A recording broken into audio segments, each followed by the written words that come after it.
मेरे प्यारे विद्यार्थियों नमस्कार।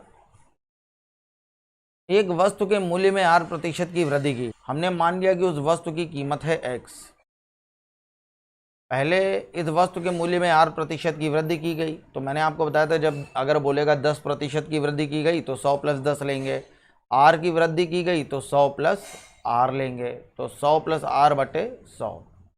फिर इसके मूल्य में 8% की कमी की गई तो 100 - r/100। अब बराबर इसका अब जो अंतिम मूल्य है वो 1 रुपया हो जाता है। तो देखिए भैया,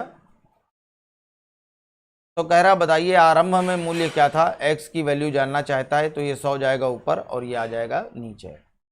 तो x बराबर हो जाएगा 100 × 100 बटे 100 + r और इंटू 100 + r। तो 100 × 100 ही हो जाएगा 10,000 और बटे ये लिखा हुआ है a + b, सॉरी यहाँ पे माइनस होगा, इसको सही कर लीजिएगा। ठीक है, मैंने दोनों प्लस का लिख दिया, यहाँ माइनस है। तो a + b और a - b, तो ये हो जाएगा a² - b²। देखिए कहीं पे लिखा हुआ है a², ये 100 का स्क्वायर हो जाएगा 10,000 और -b² यहाँ होगा r²। तो यहाँ इसको ज़रा सही कर लीजिएगा, यहाँ पे r² होगा। ठीक है, सी ऑप्शन सही है। देखिए अगला क्वेश्चन, एक वृत्त की परिधि को 50% कम कर दिया जाता है। ठीक है, अगर वो बात करें वृत्त की परिधि की या वृत्त की त्रिज्या की, एक ही बात है। चाहे वो बोले वृत्त की त्रिज्या यानी कि रेडियस, चाहे वो बात करे वृत्त की परिधि, और चाहे वो बात करे वृत्त का व्यास। परिधि त्रिज्या यानी कि रेडियस, परिधि यानी कि सरकमफ्रेंस, और व्यास यानी कि डायमीटर। ये किसी की भी बात करे, जब इस तरह से वो दे कि वृत्त की परिधि को 50% कम कर दिया जाता है तो क्षेत्रफल पर क्या प्रभाव पड़ेगा, तो हल बिल्कुल वैसे ही करना है, +-m +-n +-mn/100। तो परिधि में 50% की कमी, माइनस का 50, तो त्रिज्या, ये परिधि में कमी कहे या त्रिज्या में कमी कहे एक ही बात है। -50 और फिर से -50 और माइनस माइनस का प्लस हो जाएगा, 50 का स्क्वायर 2500/100। तो 2 0 से 2 0 ये कैंसिल हो जाएंगे। तो ये देखिए माइनस का 50 है, माइनस का 50 है, तो माइनस का हो जाएगा 100 और प्लस का 25 है। तो जब आप इसको सॉल्व करेंगे तो आएगा -75। तो ये माइनस सिर्फ इतना बता रहा है कि इसका क्षेत्रफल जो होगा वो कम हो जाएगा और ये जो कमी होगी वो 75% की होगी। इसका ऑप्शन डी सही है। अगला देखिए, किसी वृत्त के व्यास में, अभी मैंने आपको बताया था थोड़ी देर पहले, चाहे वो व्यास बोले, चाहे वो त्रिज्या बोले, चाहे वो परिधि बोले, एक ही चीज़ है। मैंने कहा था चाहे वो त्रिज्या कहे और चाहे वो व्यास की बात करे, एक ही बात है। व्यास में 100% की यदि वृद्धि कर दी जाए, 100% की हमें क्या करनी है, वृद्धि, तो प्लस का लेना है। तो प्लस का +-m +-n +-mn/100। तो प्लस का 100, फिर से प्लस का 100, वृद्धि हो रही है तो यहाँ भी वृद्धि होगी, यहाँ भी वृद्धि होगी, और प्लस प्लस का प्लस, 100 × 100 और बटे 100। तो ये 100 से 100 कट जाएगा, तो ये कितना हो जाएगा, 300। तो आंसर आ जाएगा 300%। ए ऑप्शन इसका सही है। अगला देखिए, एक गोलक की त्रिज्या, एक गोले की त्रिज्या 50% बढ़ा दी जाए तो उसके आयतन में कितने प्रतिशत की वृद्धि होगी। अब देखिए यहाँ पे इस बार वो बात कर रहा है आयतन की। तो अभी तक जो हम लोग फॉर्मूला लगा रहे थे +-m +-n +-mn/100, अब ये यहाँ नहीं लगेगा। ठीक है, और लगेगा भी तो आपको 2 बार लगाना पड़ेगा, क्योंकि अब वो बात कर रहा है आयतन की, और ये जो फॉर्मूला होता था बेसिकली ये होता था क्षेत्रफल के लिए। तो आयतन के लिए मैं आपको एक छोटी सी चीज़ बता रहा हूँ। ठीक है, जैसे गोले की बात करें तो कुछ आयतन है जो आपको याद होने चाहिए, ताकि जब आप क्वेश्चन में उसको रखें तो आपसे गलती ना हो। तो वॉल्यूम का जो फॉर्मूला होता है वो मैं आपको बता रहा हूँ। तो सबसे पहले होता है घनाभ यानी कि क्यूबॉइड, सबसे पहले होता है घनाभ। इसको आप लोग नोट कर लीजिएगा अलग कॉपी पे, क्योंकि अभी मैं उसको रब कर दूंगा तो साफ हो जाएगा। ये घनाभ की बात कर रहा है क्यूबॉइड, तो क्यूबॉइड का जो फॉर्मूला होता है वो होता है LBH। और घन यानी कि क्यूब, क्यूब का जो फॉर्मूला होता है वो होता है A क्यूब। इसी तरह से जब आप देखेंगे बेलन यानी कि सिलेंडर, तो बेलन का जो फॉर्मूला होता है वो होता है πr²h। इसी तरह से शंकु का जो फॉर्मूला होता है वो होता है 1/3 πr²h। और जब गोले की बात करेंगे, शंकु यानी कि कोन, और गोले की अगर बात करेंगे, गोला मतलब स्फीयर, इसका फॉर्मूला होता है 4/3 πr³। तो ये जो चल रहा है, जब हम लोग ये प्रतिशत में आयतन निकालेंगे, तो ये जो कांस्टेंट वैल्यू चल रही है पाई या 1/3 या 4/3 पाई, इनसे हमें मतलब नहीं है। हमें मतलब है केवल इससे कि आगे होता क्या है, r²h r²h r³, हमें इनसे मतलब है। ठीक है, तो ये फॉर्मूले आपको याद होने चाहिए, इनको अच्छे से याद कर लीजिएगा। अब देखिए इनका इस्तेमाल कैसे होता है, इनको कैसे रखना है। अब जैसे बात कर रहा है गोले की त्रिज्या की, तो गोले का आयतन अभी हमने आपको बताया 4/3 πr³ होता है, यानी कि r³ होता है, r × r। इसमें r³ होता है तो r × r। अब हमने मान लिया उस गोले की त्रिज्या है 10, तो रेडियस तो हर तरफ सेम होगी, तो यानी कि उस गोले का आयतन आ जाएगा 1000। अब देखिए कह रहा है त्रिज्या में 50% की वृद्धि, तो अगर त्रिज्या में आप 50% की वृद्धि करोगे तो 10 का 50% 5 बढ़ जाएगी, तो कितनी हो जाएगी 15। तो 15 × 15 × 15, तो 15 का क्यूब ये कितना हो जाएगा 3375। अब आप देखिए पहले आयतन था 1000, अब आयतन है 3375, तो आयतन कितना बढ़ गया, तो ये आयतन बढ़ गया है 2375।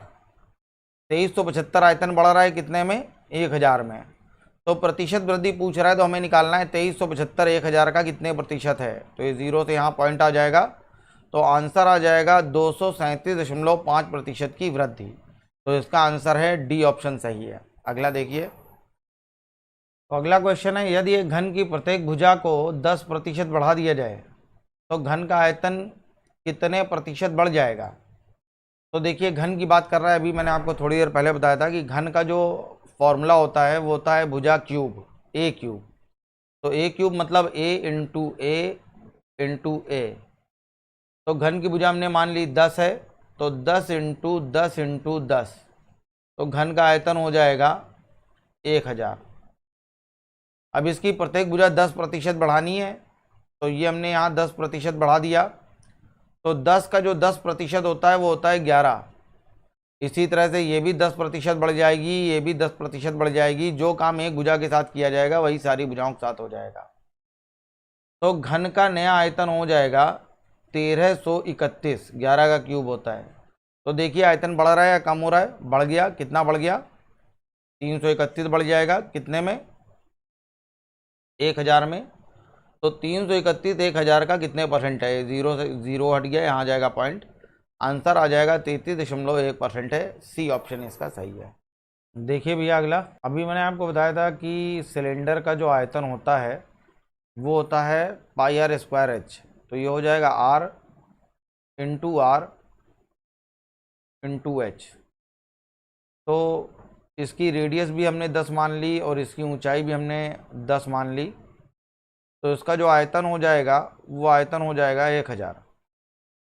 अब कह रहा है त्रिज्या 50% कम कर दी जाती है, तो त्रिज्या जब आप 50% कम करोगे तो 10 का 50% हो जाएगा 5 की हमें कमी करनी है, तो 5 बचेगी। तो एक त्रिज्या अगर 50% कम करना है तो दूसरी वाली भी अपने आप 50% कम होगी, तो ये भी 5 बचेगी। और ऊंचाई 50% बढ़ानी है, तो इसको जब आप 50% बढ़ाओगे तो 10 में 5 बढ़ के हो जाएगी 15। 5 25, 25 × 15 375, ये 375 आ जाएगा। तो आप देख लीजिए आयतन क्या हो रहा है, आयतन कम हो रहा है, कितना कम हो रहा है 625, आयतन में कमी हो रही है 625 की, कितने में से 1000 में से। तो 625 1000 का कितने परसेंट है, 2 0 से 2 0 कैंसिल हो जाएंगे, 0 हटाए यहाँ पॉइंट आ जाएगा, आंसर आ जाएगा 62.5%, ये इसका आंसर है। डी ऑप्शन सही है। अगला देखिए, यदि एक गोले की त्रिज्या दुगनी कर दी जाए, अब यहाँ प्रतिशत में नहीं चल रहा है, गुने में आ रहा है, दुगनी, 3 गुनी, 4 गुनी, 5 गुनी, तो आयतन में कितने प्रतिशत की वृद्धि हो जाएगी? गोले का आयतन होता है आर क्यूब, जैसा भी हमने आपको बताया था, r into r into r. तो जिसमें गुने की बात करें, ठीक है, तो आपको क्या करना है, रेडियस मान लेनी है 1। तो यहाँ भी 1, यहाँ भी 1 और यहाँ भी 1, तो नया आयतन आ जाएगा 1। त्रिज्या आपने दुगनी कर दी, तो 1 का दुगना जब आप करेंगे तो 1 का दुगना होता है 2, तो नई रेडियस आ जाएगी 2 इंटू 2 इंटू 2, तो नया आयतन आ जाएगा 8।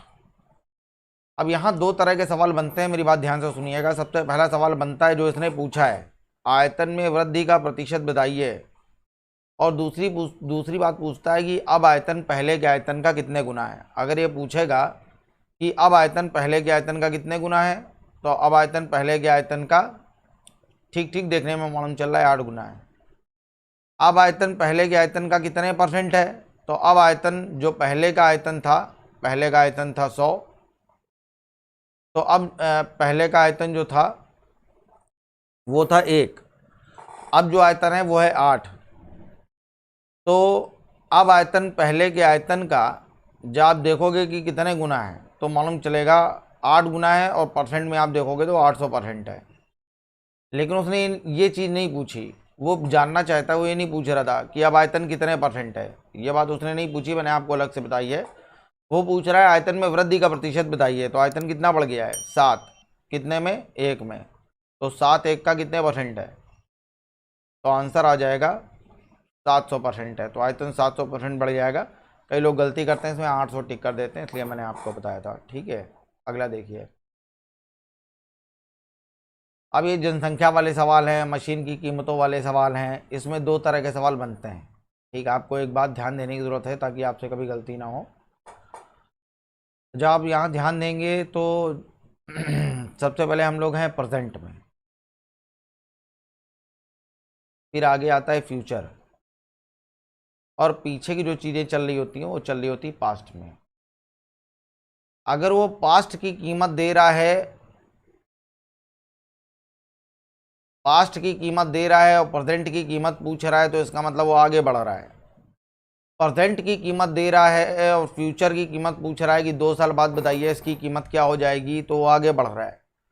तो इस तरह के सवाल सीधे सीधे होते हैं। जैसा कि इसमें देखिए क्या पूछ रहा है, इसमें वो पूछ रहा है कि यदि वर्तमान कीमत 5,000 रुपये है, यानी कि प्रेजेंट की कीमत दे रहा है, तो कह रहा है 2 वर्ष बाद की उसकी कीमत कितनी रह जाएगी, 2 साल बाद की कीमत पूछ रहा है। तो प्रेजेंट की कीमत वो दे रहा है 2 साल बाद की, यानी कि फ्यूचर की पूछ रहा है, या हो सकता है पास्ट की देता, प्रेजेंट की पूछता। तो इस तरह के सवाल सरल होते हैं, कि जैसा कि ये 115 नंबर है। सवाल अच्छा तो तब बनता है जब वो उल्टा शुरू करता है, फ्यूचर की कीमत दे और प्रेजेंट की कीमत पूछे अगर 2 साल बाद उसकी कीमत ये है, तो बताइए 2 साल बाद इसकी कीमत ये हो जाएगी, तो बताइए वर्तमान में क्या है। या वर्तमान कीमत दे कि आज मेरे मोटरसाइकिल की कीमत 50,000 है, तो बताइए 2 साल पहले जब मैंने इसे ख़रीदा था तो कीमत क्या थी। तो इस तरह के सवालों को ध्यान से लगाते हैं। देखिएगा, दोनों बातें मैं आपको बताऊंगा। तो फिलहाल ये सीधा चल रहा है, तो जिस समय सीधा सीधा चल रहा होगा तो वर्तमान कीमत ये दे रहा है 50,000। आज कीमत कितनी है, 50,000। पहले की कीमत हमेशा यहाँ रखते हैं और बाद की कीमत बराबर के दूसरी तरफ रखी जाएगी। हर वर्ष कीमत 10% घट जाती है, तो किसी भी वस्तु की कीमत 100% होती है, 10% कम होगी तो बची कितनी, 90/100। फिर अगले साल 10% घट गई, बची 90/100। तो कह रहा है बताइए उसकी 2 साल बाद कीमत क्या बची। तो 2 जीरो से ये 2 जीरो कट गए, मल्टीप्लाई कर लीजिए, आंसर आ जाएगा 9 निम 81 इंटू 5 और इंटू 2 जीरो, तो आंसर आ जाएगा 5 एकम 5 और 8 बन 40,500 रुपये इसका आंसर है। इसका आंसर आ जाएगा 40,500 रुपये। इसको आप इस तरह से भी कर सकते थे, जो हमने आपको शुरू से ही बताया कि 50,000 रुपये कीमत थी, सबसे पहले कीमत 10% कम हो गई, ठीक है। ये तो आपका पहला तरीका था। अब देखिए दूसरा तरीका बता रहे हैं कि 50,000 कीमत थी, 10% कम हो गई, 50,000 का 10%, किसी भी संख्या का 10% निकालने के लिए पीछे से 1 जीरो छोड़ दो, यानी कि 5,000। 5,000 कीमत कम हो गई तो बची कितनी, 45,000।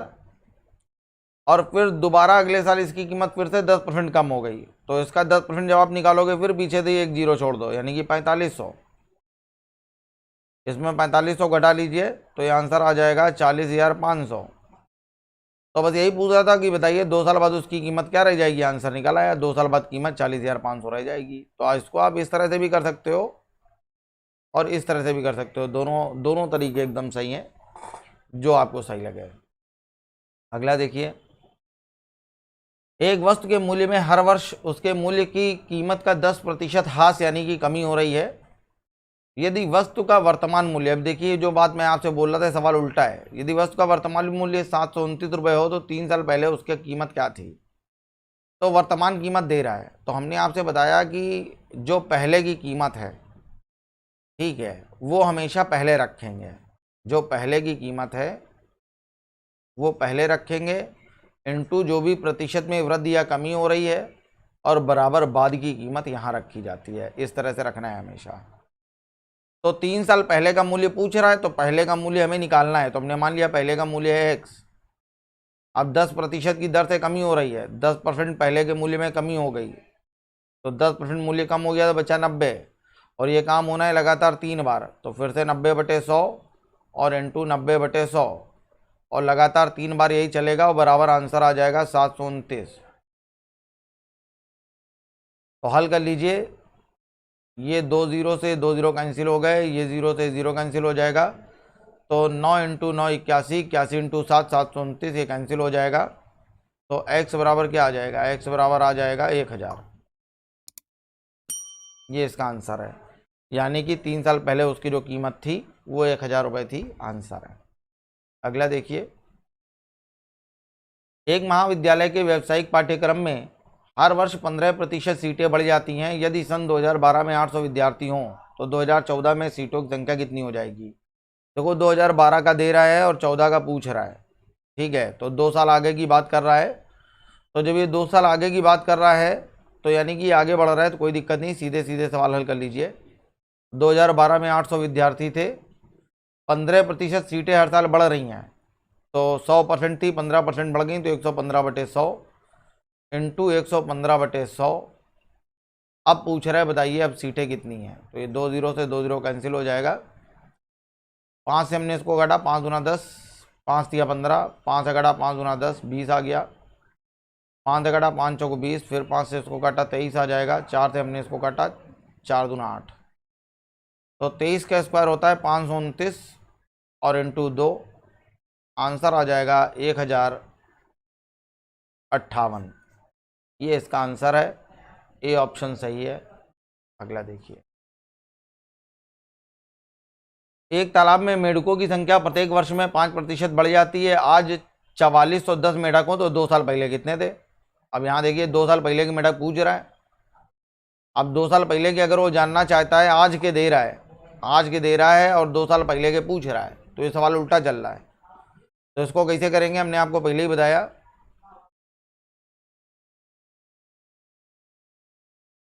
पहले की संख्या यहाँ रखते हैं, प्रतिशत में वृद्धि कमी जो यहाँ हो रही है वो ये रखनी है, और बाद में जो संख्या है, आज जो संख्या है वो यहाँ रखनी है। तो पहले हमने मान लिया तालाब में x मेढक थे, हर साल इनकी संख्या 5% बढ़ रही है, तो 105/100। अगले साल फिर 5% बढ़ गई, 105/100, और बाद में जो मेढक हो गए वो हो गए 4410। तो इसको हल कर लीजिए, x बराबर आ जाएगा, इसको काटा 5 से 21 आ जाएगा, यहाँ आ जाएगा 20, इसको काटेंगे 21 आ जाएगा, यहाँ आ जाएगा 20, 21 से काटा 21, 21 दूना 42, 21 एकम 21, फिर इसको काटा, यहाँ 10 बार भाग जाएगा, तो x की जो वैल्यू आएगी वो आएगी 20 इंटू 20 इंटू 10, ठीक है, तो आंसर आ जाएगा 4000।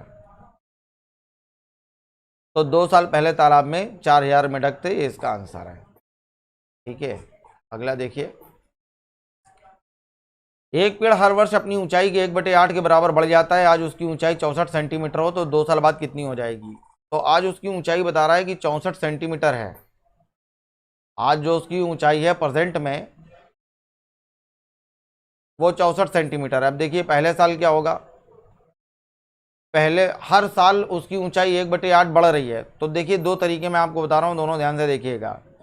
64 सेंटीमीटर है, पहले साल इसकी ऊंचाई 1/8 बढ़ी तो कितनी बढ़ गई 8, तो 64 थी 8 बढ़ गई, नई ऊंचाई कितनी हो गई 72। अगले साल फिर 1/8 बढ़ गई, फिर 8 का भाग दिया 8 × 72, 9 सेंटीमीटर आ गया। तो दूसरे साल इसकी ऊंचाई कितनी बढ़ गई 9 सेंटीमीटर, कितनी हो जाएगी 72 और 9 81 सेंटीमीटर। तो 72 और +9 ये आ जाएगी 81 सेंटीमीटर।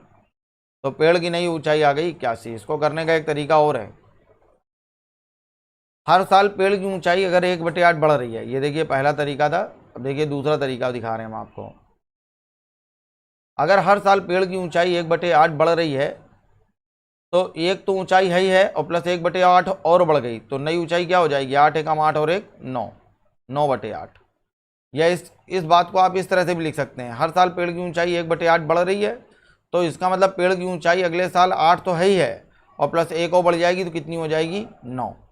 तो इसको करने का एक तरीका ये है कि आज पेड़ की ऊंचाई 64 सेंटीमीटर है, पहले साल बढ़ के पहले साल 9/8 बढ़ी, अगले साल फिर 9/8 बढ़ी, ठीक है। तो 2 साल बाद कितनी हो गई 8 × 8 64 से 64 कट गया, 9 × 9 81 सेंटीमीटर, ये इसका आंसर है। ऐसा भी कर सकते हैं आप, ठीक है।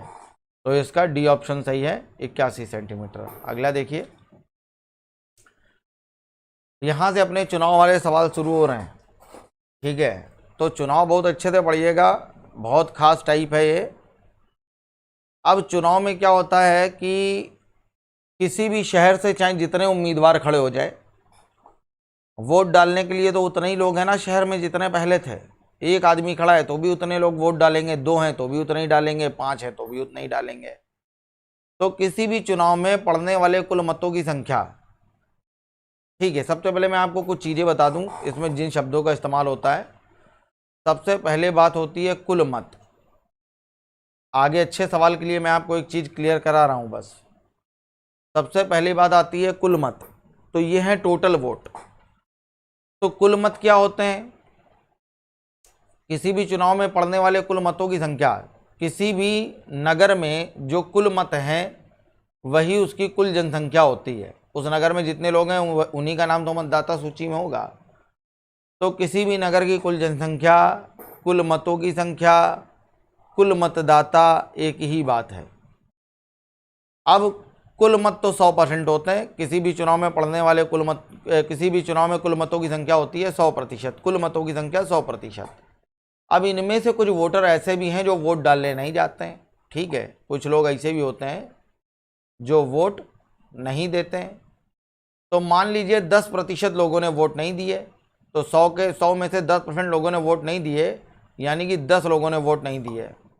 तो बचे कितने, तो जो बचे हैं वो 90 बचे हैं। अब ये कौन से वोट हैं, ये हैं पढ़ने वाले मत। तो कुल पढ़ने वाले मतों की संख्या, इसको हम लोग कहते हैं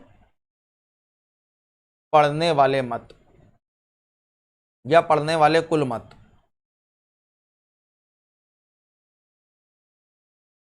अब ये वोट तो डालने गए 90 लोग, लेकिन इनमें से कुछ लोग ऐसे थे जो पहली बार वोट डाल रहे थे, उनको मालूम ही नहीं था ठीक से वोट डालने का तरीका क्या होता है। तो इनमें से 10% लोगों ने गलत तरीके से वोट डाला, तो ये 10% वोट अवैध हो गए। ये 10% क्या हो गए अवैध। तो अगर ये 10% अवैध मत आप हटा दोगे 90 में से, तो वैध मत बचेंगे कितने 80। ये 80 जो बचे हैं। अब यहाँ पे भी एक 2 तरह की बातें होती हैं, ठीक है। कंफ्यूज ना होइएगा, बहुत सारे लोग ये चीज़ क्लियर नहीं करा पाते हैं, ठीक है। उनको खुद नहीं समझ में आता है कि ये 80 आएगा या 90 का 10% यहाँ से 9 चला गया या 81 आएगा। तो दोनों ही बातें होती हैं, 90 भी आ सकता है, यहाँ 80 भी आ सकता है, 81 भी आ सकता है। ये इसकी लैंग्वेज पे निर्भर होता है। तो ये जो 81 बचा हुआ है ये वैध मत हैं। ये कैसे मत हैं, इनको बोलते हैं वैध मत।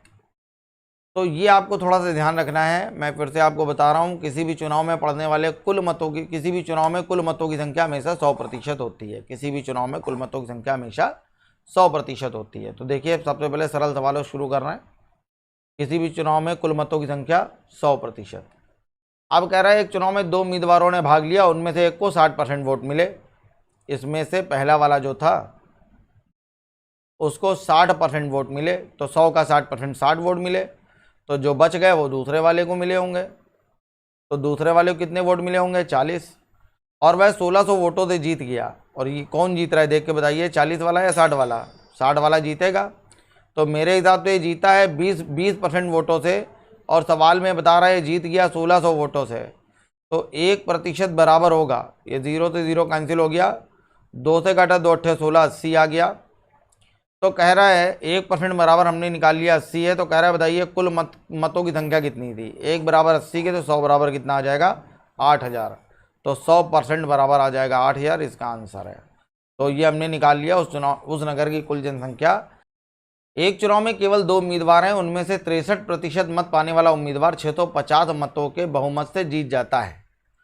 तो किसी भी चुनाव में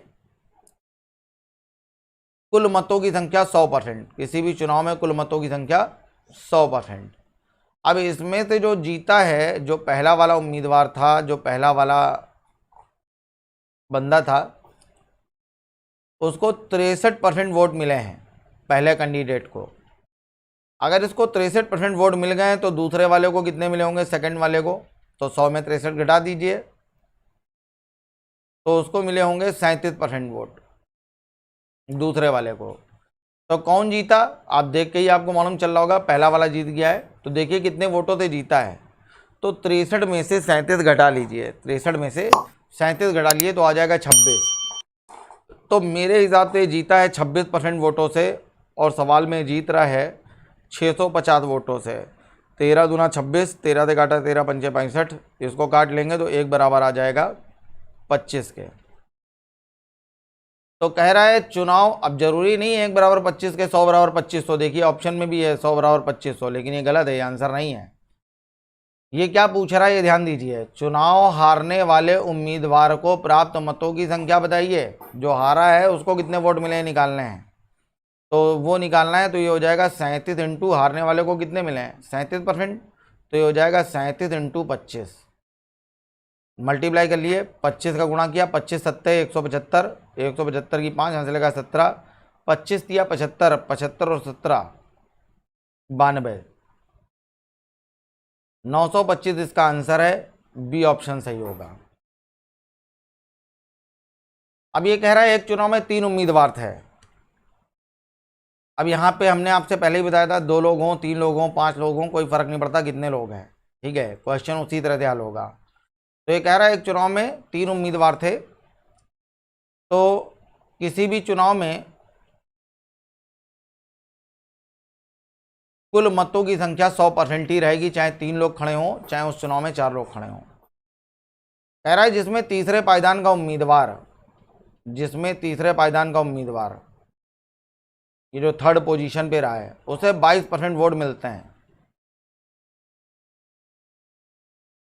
तीसरे पायदान का उम्मीदवार 22% वोट पाता है, और जीतने वाला उम्मीदवार 43%।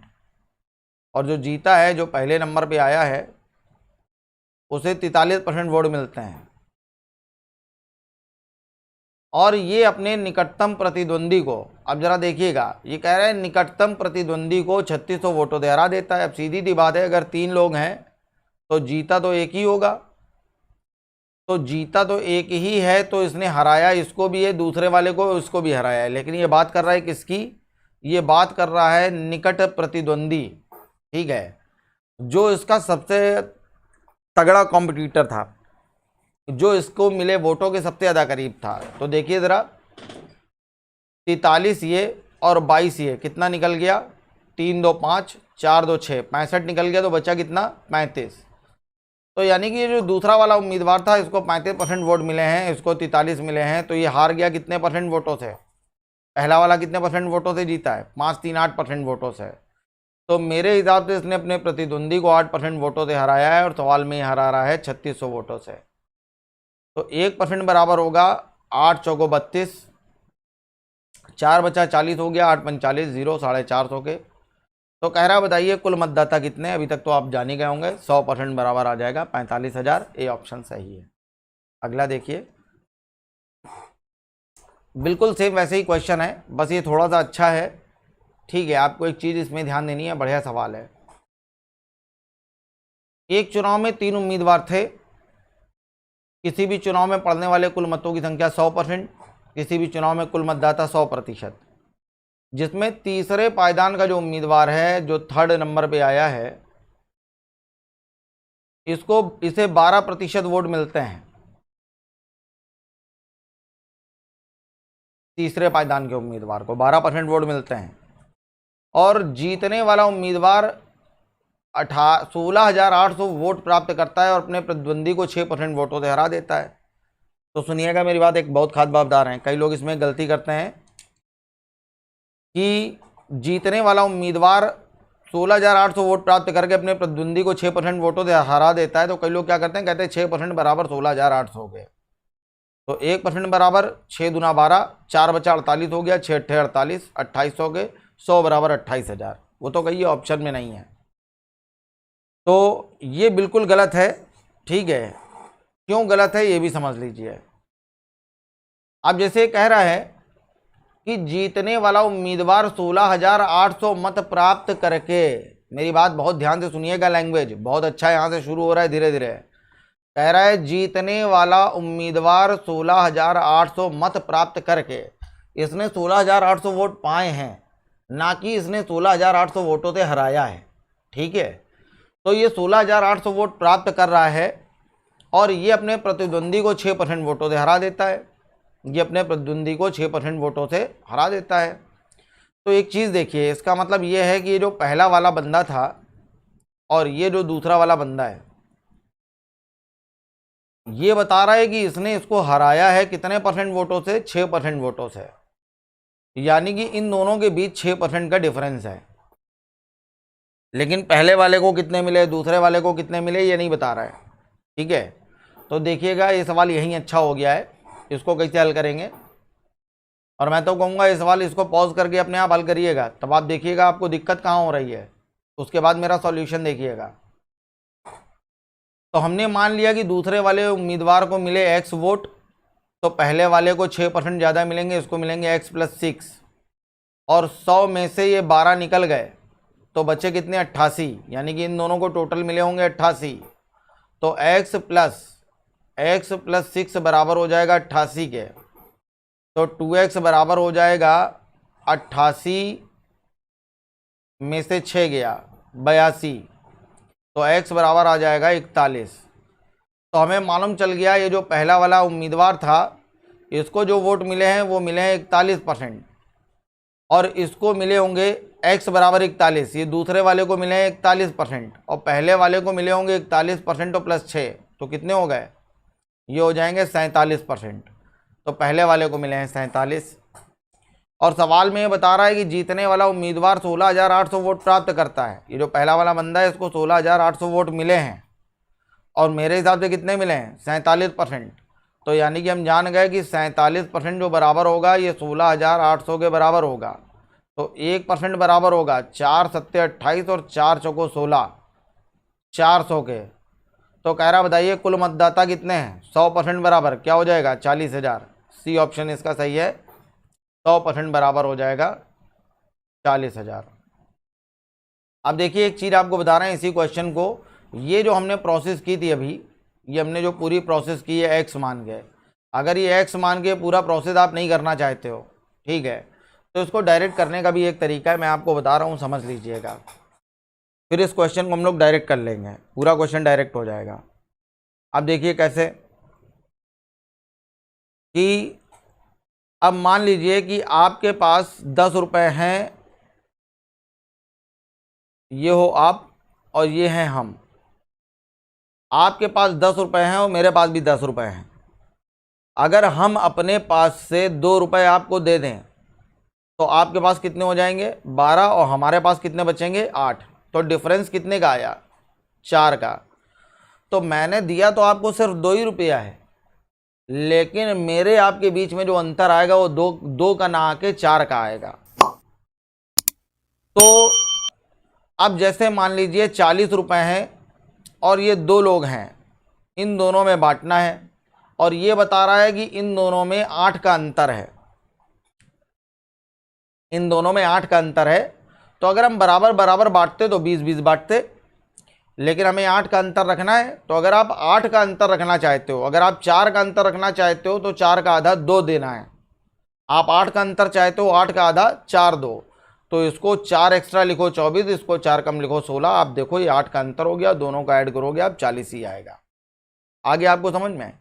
तो आप देखिए इस क्वेश्चन को हल करके दिखा रहे हैं। देखिए क्वेश्चन हल कैसे हो गए, तो मैंने आपको समझाया कि करना क्या है।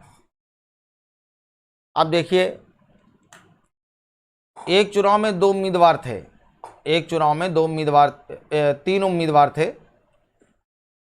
तो पढ़ने वाले कुल मतों की संख्या 100%। ये तीसरा उम्मीदवार है तीसरे पायदान का, और इसको वोट कितने मिले हैं?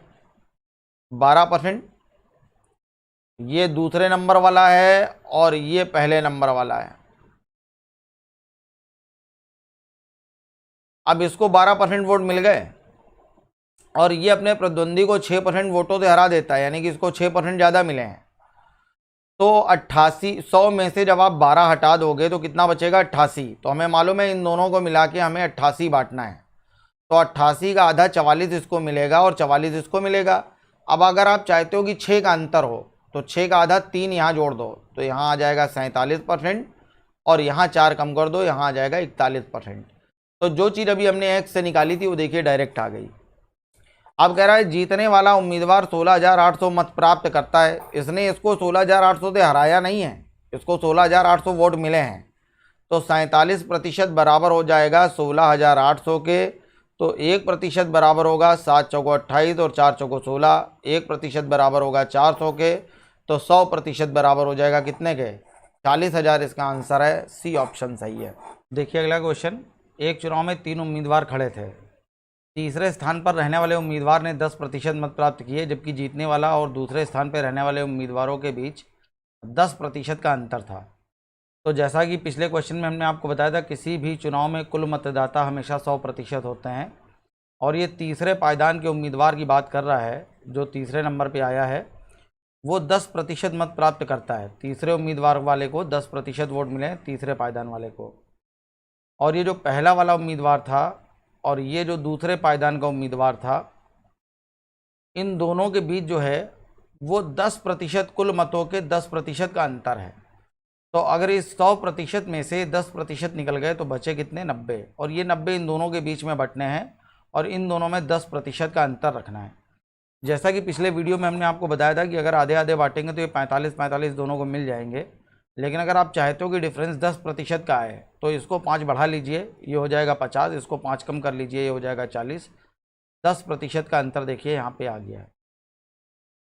अब ये कह रहा है जबकि दूसरे और तीसरे स्थान पर रहने वाले उम्मीदवारों में 27,000 वोटों का अंतर था।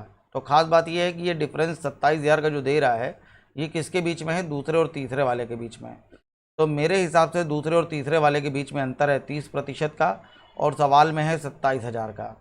तो 1% बराबर होगा 0 से 0 कैंसिल हो गया, 3 से काटा 3 27 900 के। तो कह रहा है बताइए 100 बराबर नहीं निकालना है आपको कि 90,000 आंसर है।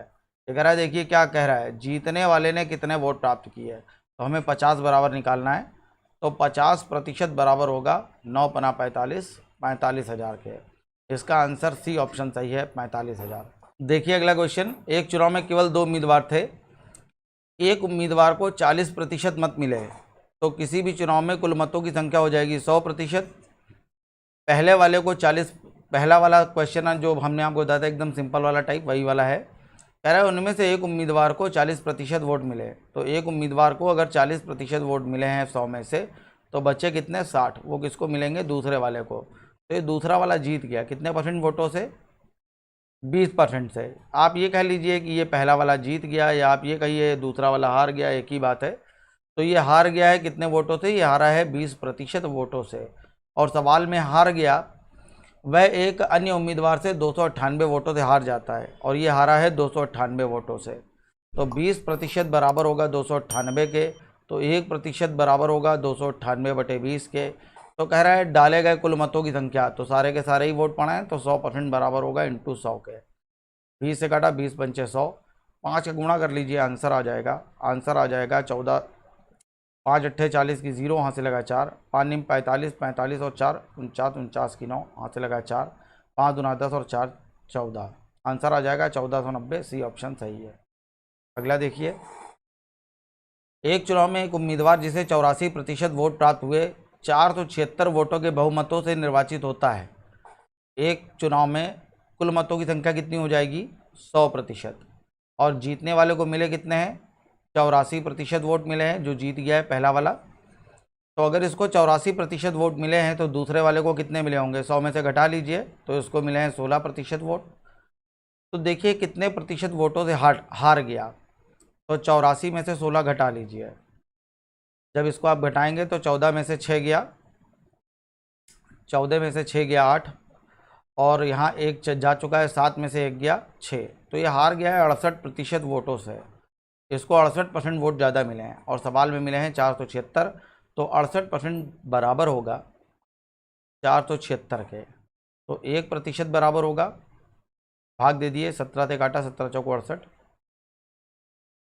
17 17 दूना 34, 2 बार भाग जा रहा है, 13 बचेगा, 136 हो गया, 17 अट्ठे 136, और 4 से फिर से काटा, 4 सत्ते 28, 7 बार भाग जा रहा है। तो कह रहा है डाले गए कुल मतों की संख्या बताइए, कुल वोट बताना है। तो 100% बराबर हो जाएगा 700। बी ऑप्शन सही है, आंसर है बी। अगला देखिए, एक चुनाव में 8% मतदाताओं ने अपने वोट नहीं डाले। तो जो चीज़ मैं आपको बता रहा था पहले क्वेश्चन में, मैंने आपको डिटेल में बताई थी, तो वो चीज़ यहाँ से शुरू होती है। यहाँ पे कुछ लोग ऐसे होंगे जो वोट नहीं डालेंगे, कुछ वोट ऐसे भी होंगे जो अवैध हो जाएंगे। तो यहाँ ये बता रहा है कि एक चुनाव में 8% लोगों ने मतदान नहीं किया, 100 में से 8 लोग मतदान नहीं करते हैं, तो बचे कितने? 92। अब कह रहा है इस चुनाव में केवल 2 ही प्रत्याशी थे, जीतने वाले प्रत्याशी ने कुल मतों का 48% वोट प्राप्त किए। खास बात यह है, इसमें ध्यान दीजिएगा कि जीतने वाले प्रत्याशी ने कुल मतों का, ये जो 48% ये पा रहा है, ये किसका पा रहा है? ये पा रहा है कुल मतों का। और कुल मत कितने हैं? कुल मत हैं 100%। तो निकालेंगे 100 से, 100 का 48%, 48 वोट मिले हैं जीतने वाले को। तो 92 में से 48 वोट निकल गए, तो कितने बचेंगे? 46। तो 46% ये जो वोट है 44 बचेंगे।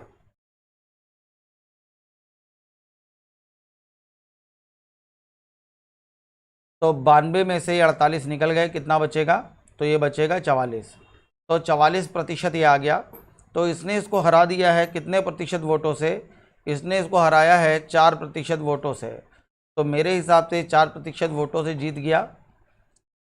और सवाल में जीता है 1100 वोटों से, तो 4 बराबर होगा 1100 के, तो 1% बराबर होगा 4 दूना 8, 3 बचा 30 हो गया, 4 सत्ते 28, 2 बचा 20 हो गया, 4 पंचे 20, 1 बराबर 275 के।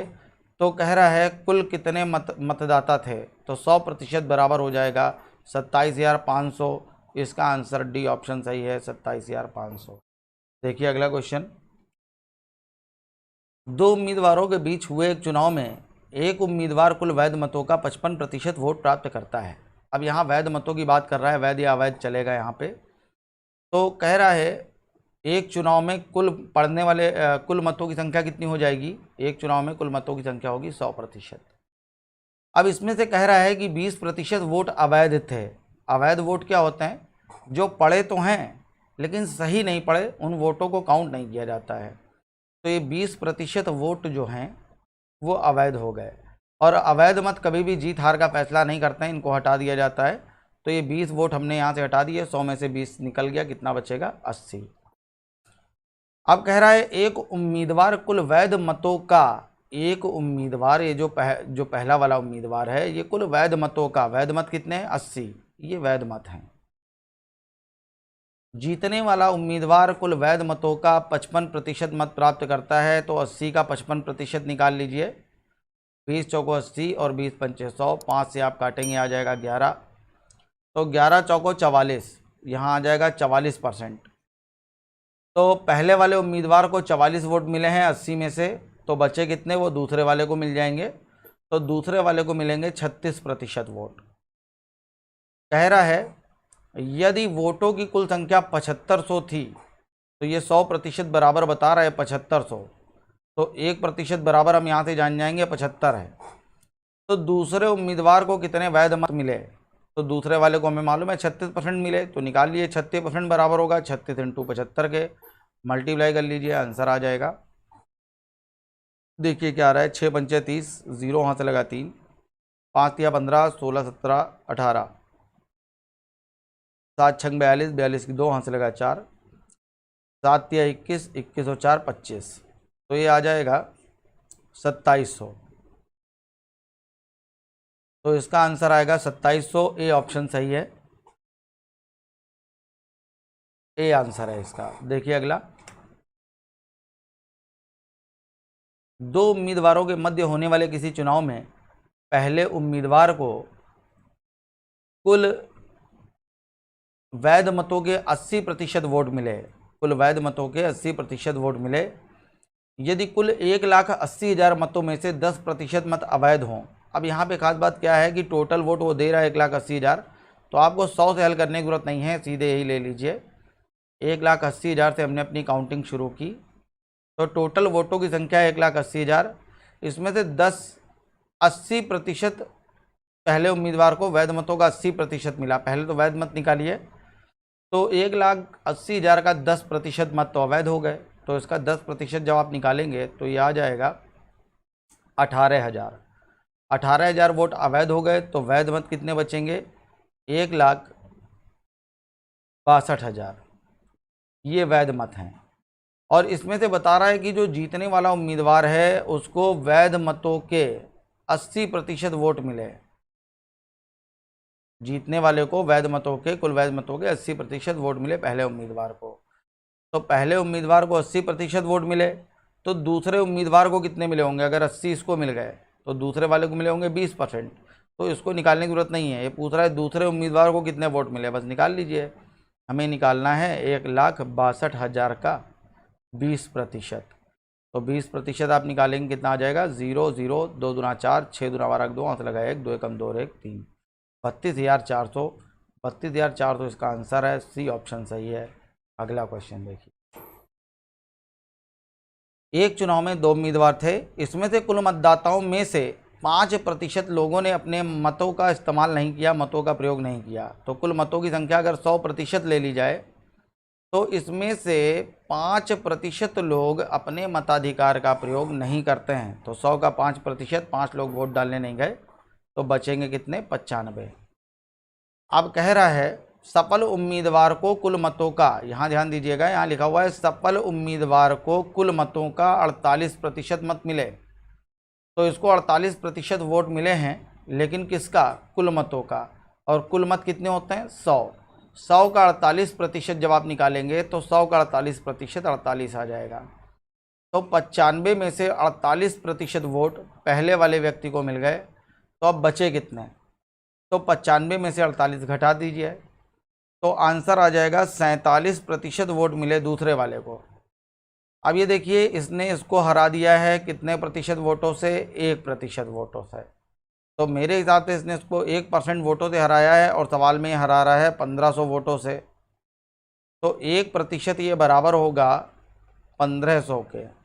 तो कह रहा है बताइए पराजित उम्मीदवार को कितने वोट मिले। तो जो हारा है उसको 47% मिले हैं, तो 47% बराबर होगा 47 × 1500, मल्टीप्लाई कर लीजिए, आंसर आ जाएगा 15 7 105, 105 की 5, 10 हासिल, 15 चौको 60 और 10 70, आंसर आ जाएगा 70,500। तो इसका बी ऑप्शन सही है, 70,500। अगला देखिए, ये क्वेश्चन बहुत अच्छा है, इसको ध्यान से देखिएगा। इसमें एक खास बात है। इसमें खास बात क्या है, अभी तक हम लोग क्या कर रहे थे कि एक चुनाव में 2 उम्मीदवार थे, एक चुनाव में 2 उम्मीदवार थे, 20% मत अवैध हो गए। तो 100 में से अगर 20% वोट अवैध हैं, तो वैध मत बचे कितने, 80। तो ये 100 भी प्रतिशत में था, ये भी प्रतिशत में था, तो प्रतिशत से प्रतिशत घट जाएगा, तो यहाँ आंसर प्रतिशत में आ जाएगा। हमेशा सेम चीज़ें आपस में डायरेक्ट घट जाती हैं, प्रतिशत से प्रतिशत घट जाएगा, किलोग्राम से किलोग्राम घट जाएंगे। लेकिन अगर मैं आपसे कहूं कि 1 किलोग्राम में से 200 मिलीलीटर चले गए, 1 किलोग्राम में 200 ml घटाइए, तो घट सकता है? नहीं घट सकता है।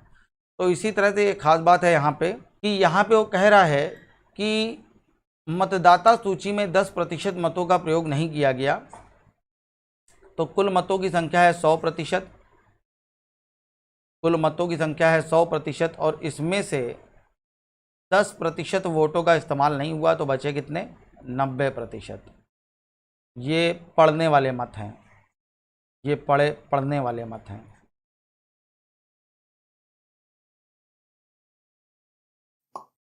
अब देखिए कह रहा है कि 60 मतों को अवैध घोषित कर दिया जाता है। 60 वोट अवैध घोषित करने हैं, तो 90 में से 60% नहीं निकालना है, 60 वोट घटाने हमें। तो ये प्रतिशत में चल रहा है और ये संख्या है, तो प्रतिशत में से संख्या घट नहीं सकती है, तो इसको ऐसा ही लिखा जाएगा 90% माइनस 60। ये वैध मत आ जाएंगे, ये अवैध हट गए, तो वैध मत आ गए 90% माइनस 60। अब कह रहा है सफल उम्मीदवार मतदाता सूची के कुल मतों का 47% वोट प्राप्त करता है। सफल उम्मीदवार मतदाता सूची के कुल मतों का, यानी कि 100 का, ये जो पहला वाला व्यक्ति है, ये 47% वोट प्राप्त करता है। लेकिन किसका? यहाँ देखिए लिखा हुआ है साफ, इसको ध्यान से देखिए। सफल उम्मीदवार मतदाता सूची के कुल मतों का 47%। अगर ये कहता वैध मतों का तो हम यहाँ से निकालते, लेकिन ये कह रहा है कि कुल मतों का 47% पाए हैं, तो कुल मत वही 100%। 100 का 47% जब आप निकालोगे तो 47 आएगा। लेकिन इसको ये 47% जो वोट मिल रहे हैं, ये 47% वोट इसको मिला कहाँ से? ये यहाँ से मिला है। तो दूसरे वाले को कितने वोट मिले होंगे? दूसरे वाले को मिले होंगे 90% माइनस 60 और माइनस 47%। तो ये आ जाएगा 47%, और 90 में से 47 जब आप घटाएंगे तो ये आ जाएगा 43। तो 43% माइनस 60। और इन दोनों के बीच का जो अंतर है, ये कह रहा है जीतने वाला उम्मीदवार दूसरे वाले व्यक्ति को हरा देता है। कितने वोटों से?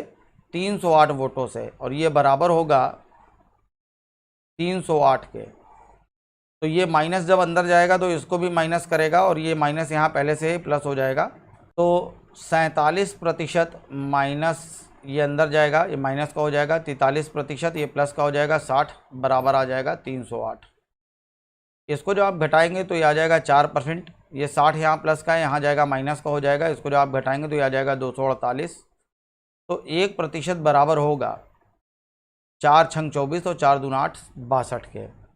तो कह रहा बताइए सफल उम्मीदवार को कितने वोट मिले? तो सफल वाले को देखिए कितने मिले, 47%। तो निकाल लीजिए, सफल वाले को वोट मिलेंगे 47 इंटू 62। जब इसका आप मल्टीप्लाई कराएंगे तो आंसर आ जाएगा, यहाँ लास्ट डिजिट देखिए क्या आएगी, 7 दूना 14, इकाई का अंक आएगा 4। तो इसका आंसर 2914 के अलावा कुछ नहीं हो सकता। इसका आंसर आएगा 2914, ये आंसर है। अच्छा क्वेश्चन था, इसको एक बार फिर से अपने आप देख लीजिएगा।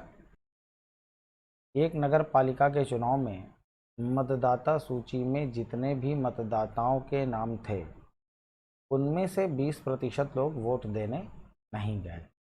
तो मैंने आपको बताया था किसी भी चुनाव में पड़ने वाले किसी भी चुनाव में कुल मतों की संख्या कितनी होती है? 100%। अब कह रहा है उसमें से 20% लोग वोट देने नहीं गए, तो 100 का 20% कितना हो जाएगा? 20।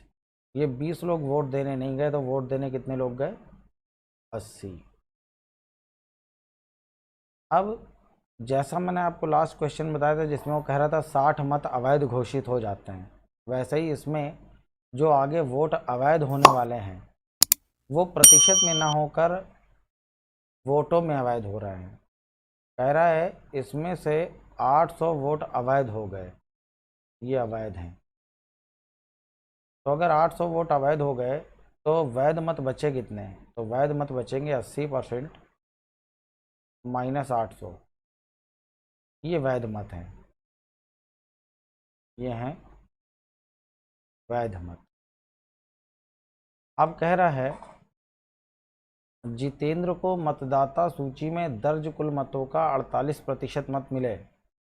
अब देखिएगा 80% माइनस 800, ये तो वैध मत है, और इसमें से जितेंद्र को मतदाता सूची में दर्ज कुल मतों का यानी कि 100 का 48% वोट नहीं मिले। तो 100 का 48%, 48 वोट मिले, तो जितेंद्र को 48% वोट मिले, 100 का 48%, 48 वोट मिले।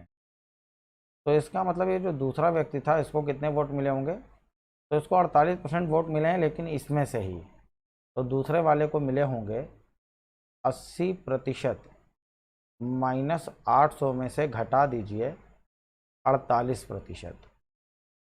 तो इसको जब आप हल करेंगे तो ये आ जाएगा 80 में से 48 चला जाएगा तो ये बचेगा 32% माइनस 800। तो 48 और 32 के बीच का इन दोनों का जो अंतर है वो बता रहा है, और वह 12,160 वोटों से जीत जाता है।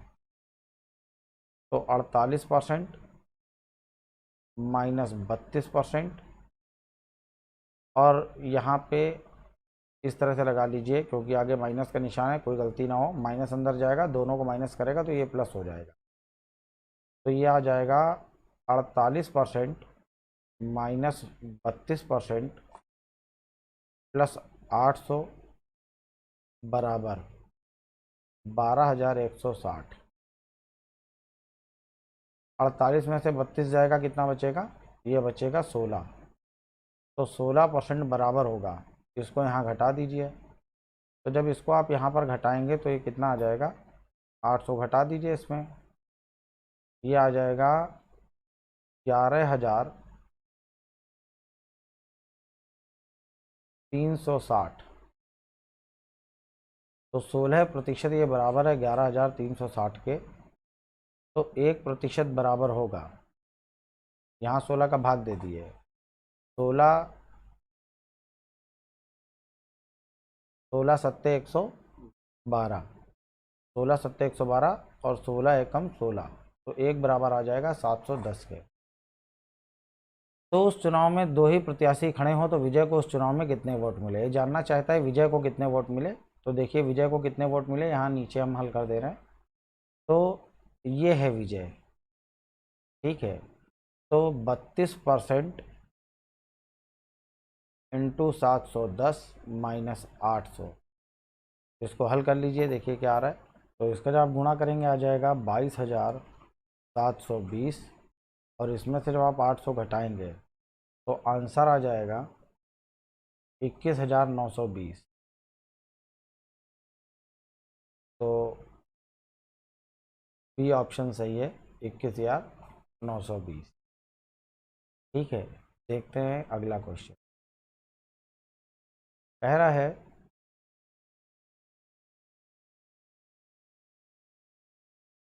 एक विद्यालय में लड़के और लड़कियां 3:2 के अनुपात में हैं। एक विद्यालय में लड़के और लड़कियां 3:2 के अनुपात में हैं। यदि 20% लड़के और 30% लड़कियां छात्रवृत्ति लेते हैं, 20% लड़के और 30% लड़कियां ये छात्रवृत्ति लेते हैं, तो ना लेने वालों का प्रतिशत बताइए। तो हमने आपको पहले ही बताया था शुरुआत के क्वेश्चनों में, जब भी अनुपात में प्रतिशत में वृद्धि या कमी करनी हो तो इसमें एक एक ज़ीरो बढ़ा लीजिएगा। तो जब आप 30 का 20% निकालेंगे तो 30 का 20% जो निकलेगा वो आएगा 6। तो अगर 6 लोग स्कॉलरशिप लेते हैं तो कितने लोग नहीं लेते हैं, 24। और 20 का 30% जब आप निकालेंगे तो वो भी आएगा 6। तो 20 में से 6 लोग स्कॉलरशिप लेते हैं तो कितने लोग नहीं लेते हैं, 14। तो टोटल कितने लोग स्कॉलरशिप नहीं लेते हैं, तो जब आप देखेंगे कितने लोग नहीं लेते हैं तो ना लेने वाले निकल आएंगे 38। तो मेरे हिसाब से 38 लोग स्कॉलरशिप नहीं लेते हैं, कितने में से, 50 में से। तो 38 50 का कितने प्रतिशत है, तो आंसर आ जाएगा 76% है। तो इसका डी ऑप्शन सही है, आंसर है 76%। अगला देखिए, अगला भी कुछ इसी तरह का क्वेश्चन है। अनुपात में प्रतिशत में वृद्धि या कमी करनी है। कह रहा है राम का व्यय और बचत, राम का व्यय और बचत, इसका जो अनुपात है वो 3:2 का अनुपात है। अब खर्च और बचत, जब हम इनकम होती है हमारी, जब हमारी कोई आय होती है तो आय में से हम कुछ पैसा खर्च करते हैं और कुछ बचा लेते हैं। तो व्यय और बचत इन दोनों को जोड़ने के बाद क्या आता है? आय। तो अगर इन दोनों को आप जोड़ेंगे तो आय आ जाएगी 5। तो हमने क्या किया, दोनों में एक एक ज़ीरो बढ़ा लिया और यहाँ भी एक ज़ीरो बढ़ा लिया। कह रहा है उसकी आय 10% बढ़ गई, आय बढ़ा लीजिए 10%। तो 50 का 10% 5, 5 आय बढ़ जाएगी, कितनी हो जाएगी? 55। और उसका खर्च भी 12% बढ़ जाता है, खर्च भी 12% बढ़ा दीजिए। तो इसका जब आप 12% निकालेंगे 30 का तो ये आ जाएगा 3.6। तो उसका नया खर्च आ जाएगा 33.6।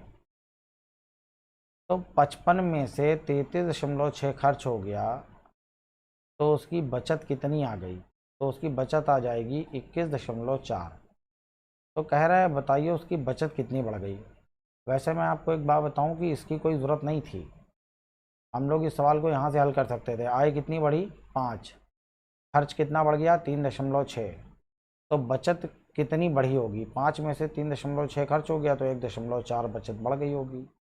तो उसकी बचत बढ़ी है 1.4, कितने में? 20 में। तो 1.4 20 का कितने परसेंट है? 20 से काटा 20 पंचे 100, 14 पंचे 70, आंसर आ जाएगा 7%। ये ऑप्शन सही है। अगला देखिए, रतन का व्यय और बचत 5:1 के अनुपात में है। ये भी बिल्कुल वैसे ही क्वेश्चन है जैसा भी हम लोगों ने हल किया था। यहाँ बात कर रहा है व्यय और बचत की। अभी मैंने आपको बताया था कि इन दोनों को जब आप जोड़ेंगे तो ये आ जाएगी उसकी आय। तो व्यय और बचत का अनुपात 5:1 है, तो उसकी आय कितनी होनी चाहिए? 6। दोनों में एक एक ज़ीरो बढ़ा लीजिए या दो दो बढ़ा लीजिए, जैसी आपकी इच्छा हो। कह रहा है उसका वेतन 25% बढ़ा दिया गया, उसकी आय 25% बढ़ा दी गई। तो उसका आप 60 का 25% निकालेंगे तो ये आ जाएगा 15। तो उसकी नई आय आ जाएगी, नई इनकम 75। कह रहा है और बचत 15%, बचत जो है वो 15% बढ़ा दी गई। तो इसका जब आप 15% निकालेंगे, 10 का 15%, तो ये आ जाएगा 1.5। तो उसकी नई बचत कितनी आ गई? नई बचत आ गई 11.5। तो कह रहा है बताइए उसका खर्च कितने प्रतिशत बढ़ गया। तो अभी मैंने आपको बताया था, ये आप चाहो निकालो या ना निकालो, इसकी कोई ज़रूरत नहीं है। निकालने के लिए आपको 75 में से 11.5 घटाना पड़ेगा तो उसका नया व्यय आ जाएगा, लेकिन हम यहीं से निकाल लेंगे। आय बढ़ी 15, 15 जब आय बढ़ी तो उसने अपना खर्च बढ़ाया 1.5, तो बाकी तो उसने अपनी बचत जो बढ़ाई है वो 1.5 बढ़ाई है, तो बाकी सब खर्च कर दिया होगा। तो उसने कितना खर्च कर दिया? उसने 13.5 खर्च कर दिया। 15 में 1.5 अगर सिर्फ बचा पाया, 15 रुपये बढ़ने पर आए सिर्फ 1.5 रुपये एक्स्ट्रा बचा पाया, तो उसने बाकी 13.5 रुपये क्या किए हैं? खर्च। तो हमें निकालना है जो 13.5 रुपये खर्च कर रहा है, ये 13.5 रुपये 50 का कितने प्रतिशत है? तो 50 दूना 100, 13 दूना 26 और 1 27% है। तो इसका आंसर आ जाएगा डी, 27। अगला देखिए, और यहाँ से मतलब ये आप समझ ही रहे होंगे, अगला टाइप शुरू हो गया है, अनुपात वाले प्रश्न चल रहे हैं सारे के सारे। जैसे अगला वाला है, यहाँ पे देखिए 3 अनुपात दे रहा है, लेकिन कोई दिक्कत नहीं, बिल्कुल उसी तरह से हल करेंगे। एक परिवार के चावल, मछली और खाद्य तेल, इस पर होने वाले खर्च का अनुपात 12:17:3 है। यदि इन वस्तुओं के मूल्य में क्रमशः, कह रहा है इनका मूल्य क्रमशः 20%, 30% और 50% बढ़ा दिया गया, तो परिवार के इन वस्तुओं पर किए जाने वाला खर्च कुल कितना बढ़ जाएगा। तो हमने क्या किया, सब में एक एक ज़ीरो बढ़ा लिया। तो पहले देखिए वो कितना रुपया खर्च कर रहा था, इसको जब आप जोड़ेंगे तो ये हो जाएगा 170 और 30 200 300 320। तो पहले वो रुपये खर्च कर रहा था 320। अब 120 का 20%, 12 दूना 24, 24 चावल पे हो खर्च बढ़ गया, नया खर्च 144। 17 या 51 रुपये मछली का खर्च बढ़ गया, नया खर्च आ गया 221 रुपये। और तेल का खर्च 50%, 30 का 50% आधा यानी कि 15 रुपये खर्च बढ़ गया, तो नया आ गया 45। तो इनको जब आप सभी को जोड़ेंगे तो ये आ जाएगा कितना, 4 और 1 5 5 10 10 की रो हासिल 410 आ जाएगा ये। अब ये देखिए ज़रा, पहले परिवार खर्च कर रहा था जिन चीज़ों पे 320 रुपये, अब परिवार उन्हीं चीज़ों पे खर्च कर रहा है 410 रुपये। तो ये पूछ रहा है बताइए खर्च कितने प्रतिशत बढ़ गया। तो यहाँ आप देख के बताइए खर्च कितना बढ़ा है, 90 रुपये। तो हमें बस ये पता करना है कि 90 320 का कितने प्रतिशत है। 0 से 0 कट गया, 4 से काटा 4 अट्ठे 32, 4 से इसको काटा यहाँ जाएगा 25, 25 इंटू 9 ये आ जाएगा, इसको देखिए यहाँ पे आगे हल कर दे रहे हैं, ये आ जाएगा 225/8। 8 का यहाँ भाग दे दिए, 8 दूना 16, 6 बचा 65 हो गया, 8 8 64, 1 बचेगा 28, सही 1/8%। ये इसका आंसर। तो आंसर आ जाएगा डी ऑप्शन, डी ऑप्शन इसका सही है। अगला देखिए, किसी कॉलेज के छात्रों का अनुपात 3:2 है। यदि छात्रों का 20% तथा 25% वयस्क है, छात्र और छात्राओं का अनुपात, यहाँ पे छात्र और छात्राएं होना चाहिए था, तो बॉयज़ और गर्ल्स की बात कर रहा है। एक कॉलेज में लड़के और लड़कियाँ 3:2 के अनुपात में हैं, दोनों में एक एक ज़ीरो बढ़ा लिया। छात्रों का 20% यानी कि लड़कों का 20%, 3 दूना 6, ये वयस्क हैं। और लड़कियों का 25%, ये वयस्क हैं। तो इसका 25% आप निकालेंगे, आ जाएगा 5। तो 30 में से 6 अगर वयस्क हैं तो कितने अवयस्क हैं, 24। 20 में से 5 वयस्क हैं, कितने अवयस्क हैं, 15 हैं। तो कह रहा है उन विद्यार्थियों का प्रतिशत बताइए जो वयस्क नहीं हैं, अवयस्क हैं। तो ये लोग हैं अवयस्क। तो अवयस्क लोगों की संख्या कितनी हो जाएगी, 24 और 15, तो ये आ जाएगा 39। और 39 ये जानना चाहता है पूरे 50 का कितने प्रतिशत है। तो 50 से कटा, 50 दूना 100, आंसर आ जाएगा 78% है। तो इसका सी ऑप्शन सही है, आंसर आ जाएगा 78%। अगला देखिए, एक स्कूल के लड़कों की संख्या लड़कियों की संख्या का अनुपात 4:1 है। तो बॉयज़ और गर्ल्स इनकी संख्या का अनुपात बता रहा है कि 4:1 का अनुपात। लड़कों को 75% और लड़कियों के 70% को छात्रवृत्ति मिलती है, दोनों में एक एक ज़ीरो बढ़ा लिया, या आप दो दो बढ़ा सकते हैं। तो लड़कों का 75% ये छात्रवृत्ति पाते हैं, तो इसका 75% आप निकालेंगे 30 आ जाएगा। और लड़कियों का 70% ये लोग छात्रवृत्ति पाते हैं, तो ये आ जाएगा 7। तो अगर 30 लोगों को छात्रवृत्ति मिलती है तो कितने लोगों को नहीं मिलती है, 10 लोगों। और 10 में से अगर 7 लोगों को छात्रवृत्ति मिलती है तो कितने लोगों को नहीं मिलती है, 3 लोगों। तो कह रहा है उन विद्यार्थियों का प्रतिशत बताइए जिन्हें छात्रवृत्ति नहीं मिलती। तो ये आ जाएगा 13। तो 13 बटे छात्रवृत्ति 13 लोगों को नहीं मिलती है, टोटल कितने में से, देखिए इधर 50 में से 13 50 का कितने प्रतिशत है। तो 50 दूना 100, 13 दूना 26, आंसर आ जाएगा 26%। डी ऑप्शन सही। अगला देखिए,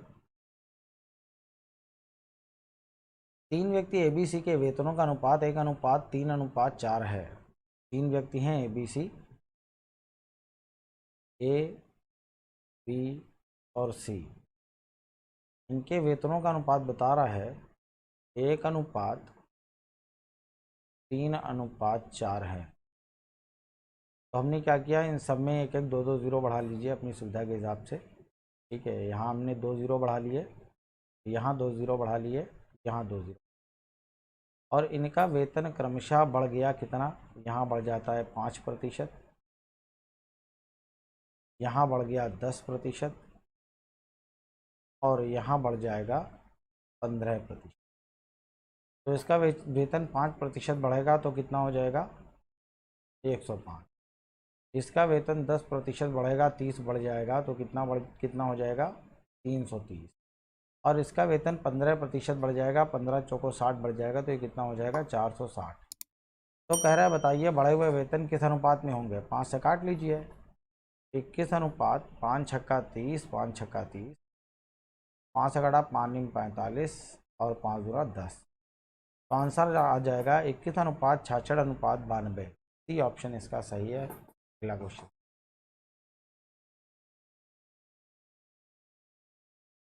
अब देखिए ये अगर ध्यान से आप देखेंगे तो वास्तव में इस तरह के क्वेश्चन आपको मिलेंगे साधारण ब्याज में, लेकिन इसने सिर्फ आखिरी में पूछ लिया मिलने वाला प्रतिशत ब्याज बताइए, परसेंटेज का हो गया।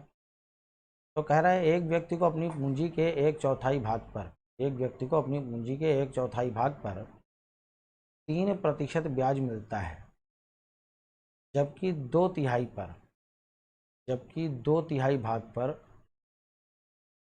5% ब्याज मिलता है। जैसा कह रहा है सबसे पहले तो वैसे ही डाटा नोट कर लिया करिए तो क्वेश्चन काफ़ी कुछ देखने में आसान हो जाए। और शेष भाग पर उसे 11% ब्याज मिलता है। तो कह रहा है बताइए पूरी पूंजी पर मिलने वाला प्रतिशत ब्याज क्या है। तो देखिए पूंजी कुछ ऐसी मानिए जो 4 और 3 दोनों से ही कट जाए, 4 और 3 दोनों से कट जाए। तो पूंजी कुछ ऐसी मानिए जो 4 और 3 दोनों से कटे, दोनों से कटने वाला पहला नंबर आ जाएगा 12। तो हमने पूंजी मानी 12, 4 से काटा 4 तिया 12, 3 से काटा 3 चौको 12, 4 दूना 8। तो 12 में से 8 3 11 निकल गया तो बचा कितना, 1। अब हमने क्या किया, सब में 2 2 ज़ीरो बढ़ा लिए। 300 का 3% आ जाएगा 9, 800 का 5% आ जाएगा 40, और 100 का 11% आ जाएगा 11। इसको आप जब जोड़ेंगे तो ये टोटल हो जाएगा 60। ये टोटल कितना हो जाएगा, 60। तो हमें टोटल 60 रुपये इंटरेस्ट मिल रहा है, कितने पर, वो पूछ रहा है समग्र पूंजी पर, पूरी पूंजी पर मिलने वाला प्रतिशत ब्याज बताइए। पूरी पूंजी पर ब्याज आ रहा है 60 रुपये, पूरी पूंजी कितनी है 1200 और इंटू 100। ये 2 ज़ीरो से 2 ज़ीरो कट जाएगा, 12 से काटा 12 पंचे 60। आंसर आ जाएगा पूरी पूंजी पर जो हमें ब्याज मिला है वो 5% है। इसका ऑप्शन बी ऑप्शन। अगला देखिए सेम इसी तरह का है, एक स्टेप सिर्फ इसमें वो आगे बढ़ गया है। तो बिल्कुल सेम वैसे ही क्वेश्चन है, तो आधा तो आप खुद ही हल कर लेंगे। देखिए बिल्कुल किस तरह से, एक आदमी अपनी पूंजी का 1/3 भाग ये उधार देता है, 1/3 भाग ये उधार देता है 7% पर। ठीक है, ये 7% पे उधार देना है। तो देखिए इसको हम 7% पे उधार दे रहे हैं।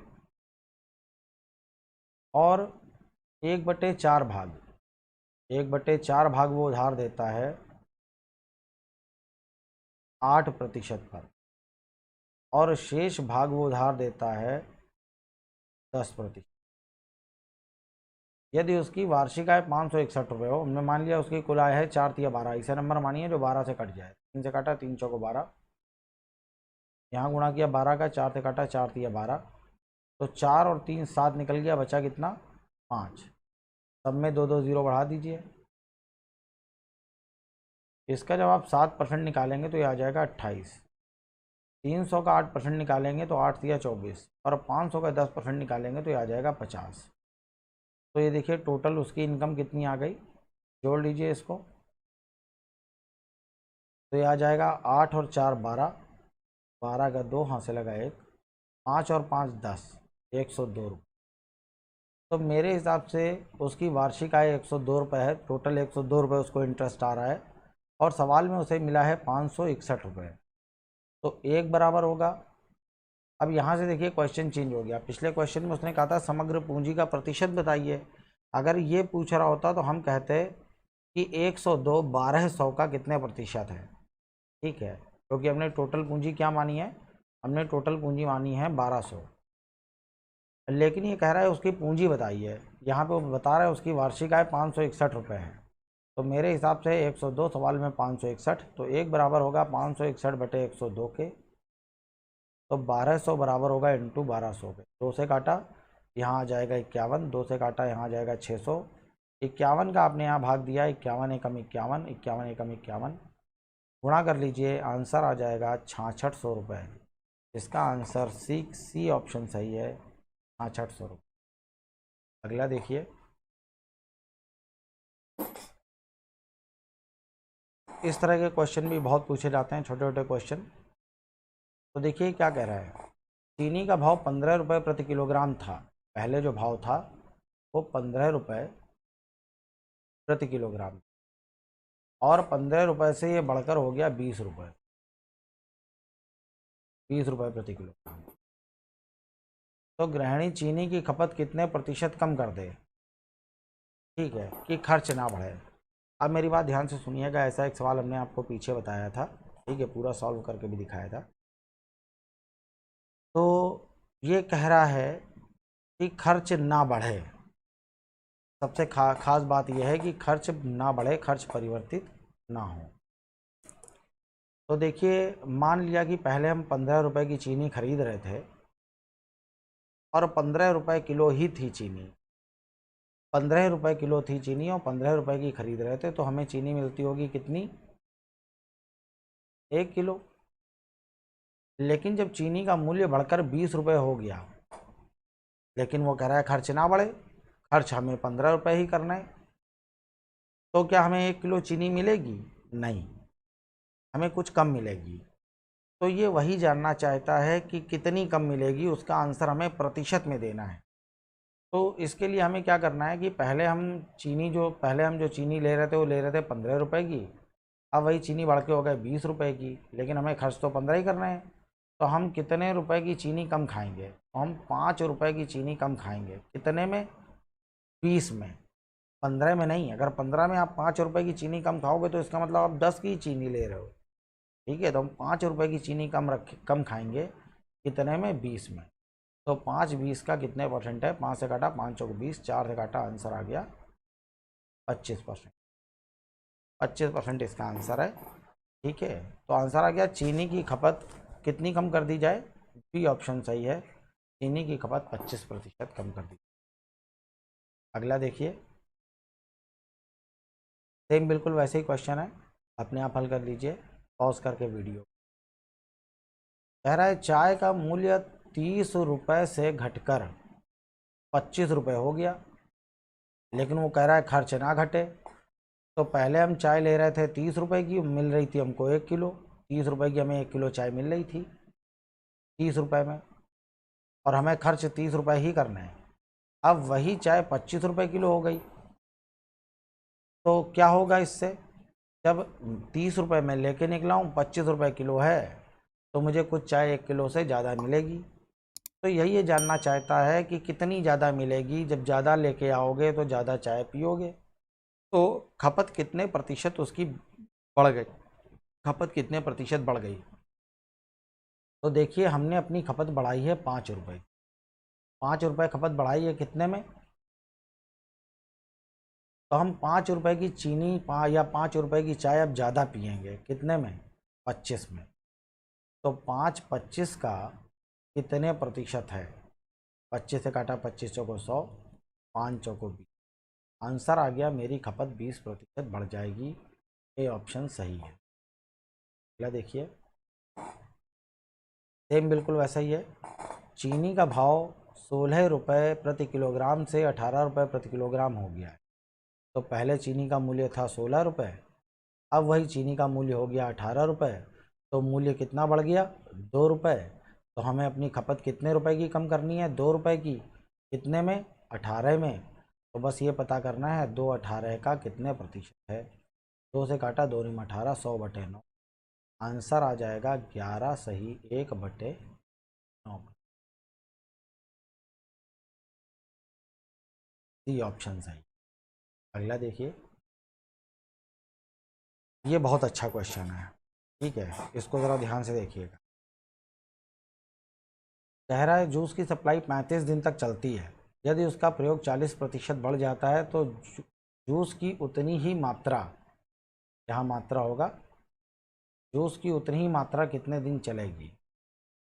तो देखिए, हमने मान लिया कि प्रतिदिन और कितने दिन तक सप्लाई चल रही है, तो कुल कितनी सप्लाई की गई। हमने मान लिया कि प्रतिदिन सप्लाई हो रही है 10 लीटर जूस है, और कितने दिन तक हो रही है सप्लाई, 35 दिन तक। तो कुल कितना जूस सप्लाई किया गया, 350। कह रहा है यदि उसका प्रयोग 40% बढ़ जाए, तो 10 का 40% 4 बढ़ जाएगा, तो 4 बढ़ेगा तो नई सप्लाई क्या हो जाएगी, 14। तो कह रहा है यही मात्रा, यही 350 मात्रा, 350 लीटर की जो मात्रा है वो अब कितने दिनों तक चल पाएगी। तो निकाल लीजिए क्या आ जाएगा, तो x बराबर आ जाएगा 350/14। 7 से काटा 7 × 35, 7 से काटा 7 × 14, आंसर आ जाएगा 25 दिन। ए ऑप्शन इसका सही है, आंसर है 25। आगे सब इसी तरह के क्वेश्चन आने वाले हैं, इसी तरह से आपको इनको हल करना है। अब जैसे ये 146 नंबर है, आगे भी इस तरह के क्वेश्चन मिलेंगे। जैसा भी हमने जूस वाला बताया, इसी तरह से आपको क्वेश्चन पढ़ के समझना है कि वो क्या कह रहा है। तो चाय का मूल्य दे रहा है कि 35% बढ़ जाने पर परिवार ने अपनी खपत इतनी कम कर दी कि खर्च केवल 17% बढ़ जाए। 3 चीज़ें दे रहा है, चाय का मूल्य, खपत और खर्च। तो देखिए, मूल्य ये प्रति किलोग्राम में है, और इनटू खपत, ये परिवार की खपत कितनी है, और बराबर उस पर खर्च कितना किया। अब एक चीज़ देखिएगा, हमने मान लिया कि इसका मूल्य है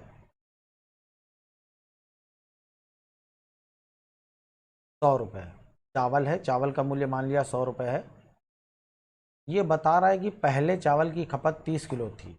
पहले जो चावल खाया जा रहा था, एक महीने में 30 किलो खाया जा रहा था। तो अगर 1 किलो चावल का मूल्य हमने अपनी तरफ से 100 रुपये लिया है, तो 30 किलो चावल ये हमें अपनी तरफ से लेना है।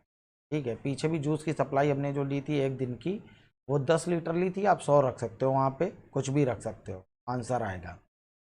तो हमने मूल्य अपनी तरफ से मान लिया कि 1 किलो चावल 100 रुपये का है, तो 30 किलो चावल परिवार खा रहा है, तो यानी कि वो चावल पे एक महीने में खर्च कर रहा होगा कुल 3000 रुपये।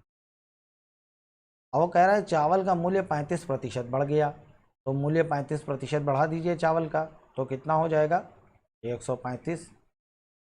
कह रहा है कि परिवार ने अपनी खपत कुछ कम कर दी। परिवार ने खपत कितनी कम की है हमें नहीं मालूम है, हमने यहाँ रख लिया। अब खपत मान ली हमने x है, कितनी कम कर दी कि खर्च, मूल्य 35% बढ़ने के बाद भी खर्च केवल 17% बढ़ रहा है। तो 3000 का 17% आप निकालेंगे, 17×3 = 51 होता है, 510 खर्च बढ़ेगा, तो नया खर्च आ जाएगा 3510 रुपये। तो 135 रुपये प्रति किलोग्राम के हिसाब से 3510 रुपये में कितना चावल आएगा, आपको ये पता करना है। निकाल लीजिए, आंसर आ जाएगा। तो x बराबर हो जाएगा 3510/135, भाग दे दीजिए। हमने इसको काटा 5 से, 5 दूना 10, 5 सत्ते 35, 5 से काटा 5 सत्ते 35, भाग में जाएगी हिंदी, 5 दूना 9 से काटा 9 तिया 27, 9 से काटा 9 सत्ते 63, 9 अट्ठे 72, 3 से काटा 3 दूना 6 और 3 छंग 18, आंसर आ गया 26। चीनी के मूल्य में 30% की कमी हो जाने पर, इसको आप अपने आप लगा के देखिएगा। तो फिर से हमने यहाँ रखा चीनी का मूल्य इनटू परिवार की खपत, और इससे मालूम चलेगा परिवार का कुल खर्च। ठीक है, हमेशा जैसे मूल्य इनटू खपत बराबर कुल खर्च होता है। ठीक है, आय, आय में क्या होता है, आय में होता है खर्च और प्लस बचत। ठीक है, ये सब चीज़ें होती हैं जो लगातार इसी तरह से कॉमन चलती। तो हमने यहाँ मान लिया चीनी का मूल्य जो है वो 100 रुपये, और पहले जो चीनी की खपत दे रहा है वो बता रहा है 14 किलो थी। तो हमने पहले की खपत रख ली कि 14 किलो थी। तो इसका कुल खर्च कितना आ गया, इसका कुल खर्च आ जाएगा 1400 रुपये। कह रहा है चीनी का मूल्य 30% कम हो जाने पर मूल्य 30% कम कर दीजिए। तो मूल्य जब आप 30% कम करेंगे तो अब वही चीनी 70 रुपये किलो मिल रही है। तो कह रहा है बताइए अब खपत कितनी है, नई खपत हमें निकालनी है, जबकि ये बता रहा है कि परिवार का जो खर्च है केवल 10% कम होना चाहिए। खर्च सिर्फ 10% कम किया गया, यानी कि 140 रुपये खर्च कम कर दिया। तो अब नया खर्च आ जाएगा 1260 रुपये। तो x की वैल्यू निकालिए, 0 से 0 कट जाएगा, तो x बराबर आ जाएगा 7 एकम 7 और 7 अट्ठे 56। आंसर आ गया नई खपत 18 किलोग्राम है, आंसर है ये ऑप्शन सही है हमारा, ये इसका। देखिए अगला क्वेश्चन भी सेम इसी तरह का है। एक तरफ हमने यहाँ रखा मूल्य, यहाँ हमने रखा खपत। तो मूल्य हमने मान लिया 100 रुपये है और पहले खपत कितनी थी 10 किलो सवाल में दे रहा है। तो टोटल खर्च कितना आ जाएगा 1000 रुपये। मूल्य 32% बढ़ गया, चीनी का जो मूल्य है वो 32% बढ़ गया, तो नया मूल्य आ जाएगा 132। और खर्च केवल 10% बढ़ गया, तो 1000 का 10% आ जाएगा 100, तो ये हो जाएगा 1100। तो कह रहा है बताइए अब खपत कितनी है। अब नई खपत निकालनी है, तो कैसे निकलेगा, हो जाएगा x बराबर हो जाएगा 1100 बटे 132। 11 से काटा 11 कम 11, 11 दूना 22, 11 से काटा 100, 4 से काटा 4 दिया 12, 4 से काटा 25। तो आंसर आ गया 25/3, यानी कि 8 सही 1/3 किलो। ये इसका आंसर है, 8 से 1/3 किलोग्राम, ए ऑप्शन सही है।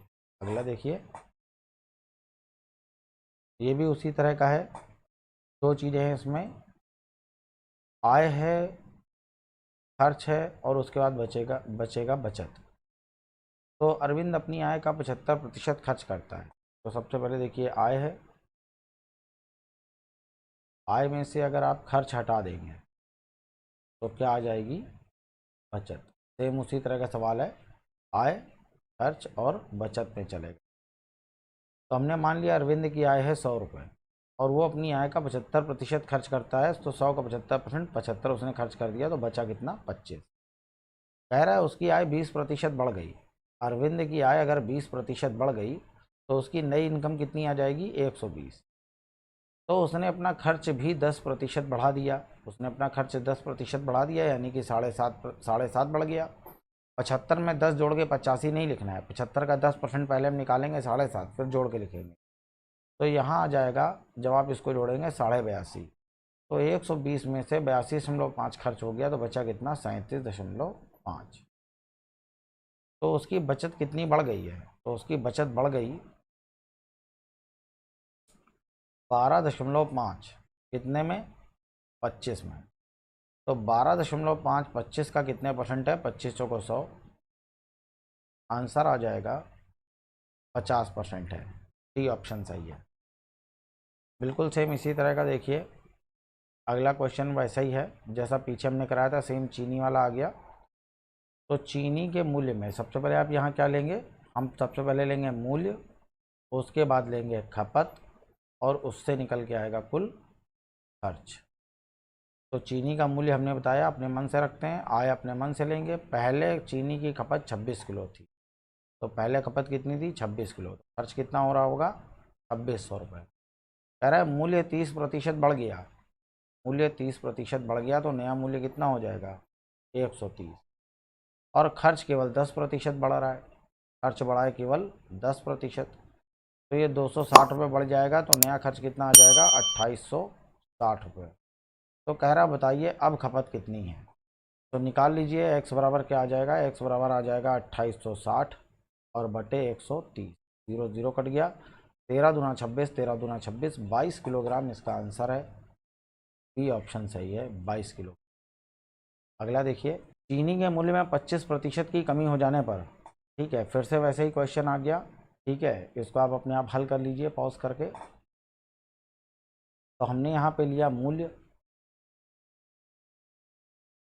खपत और खर्च।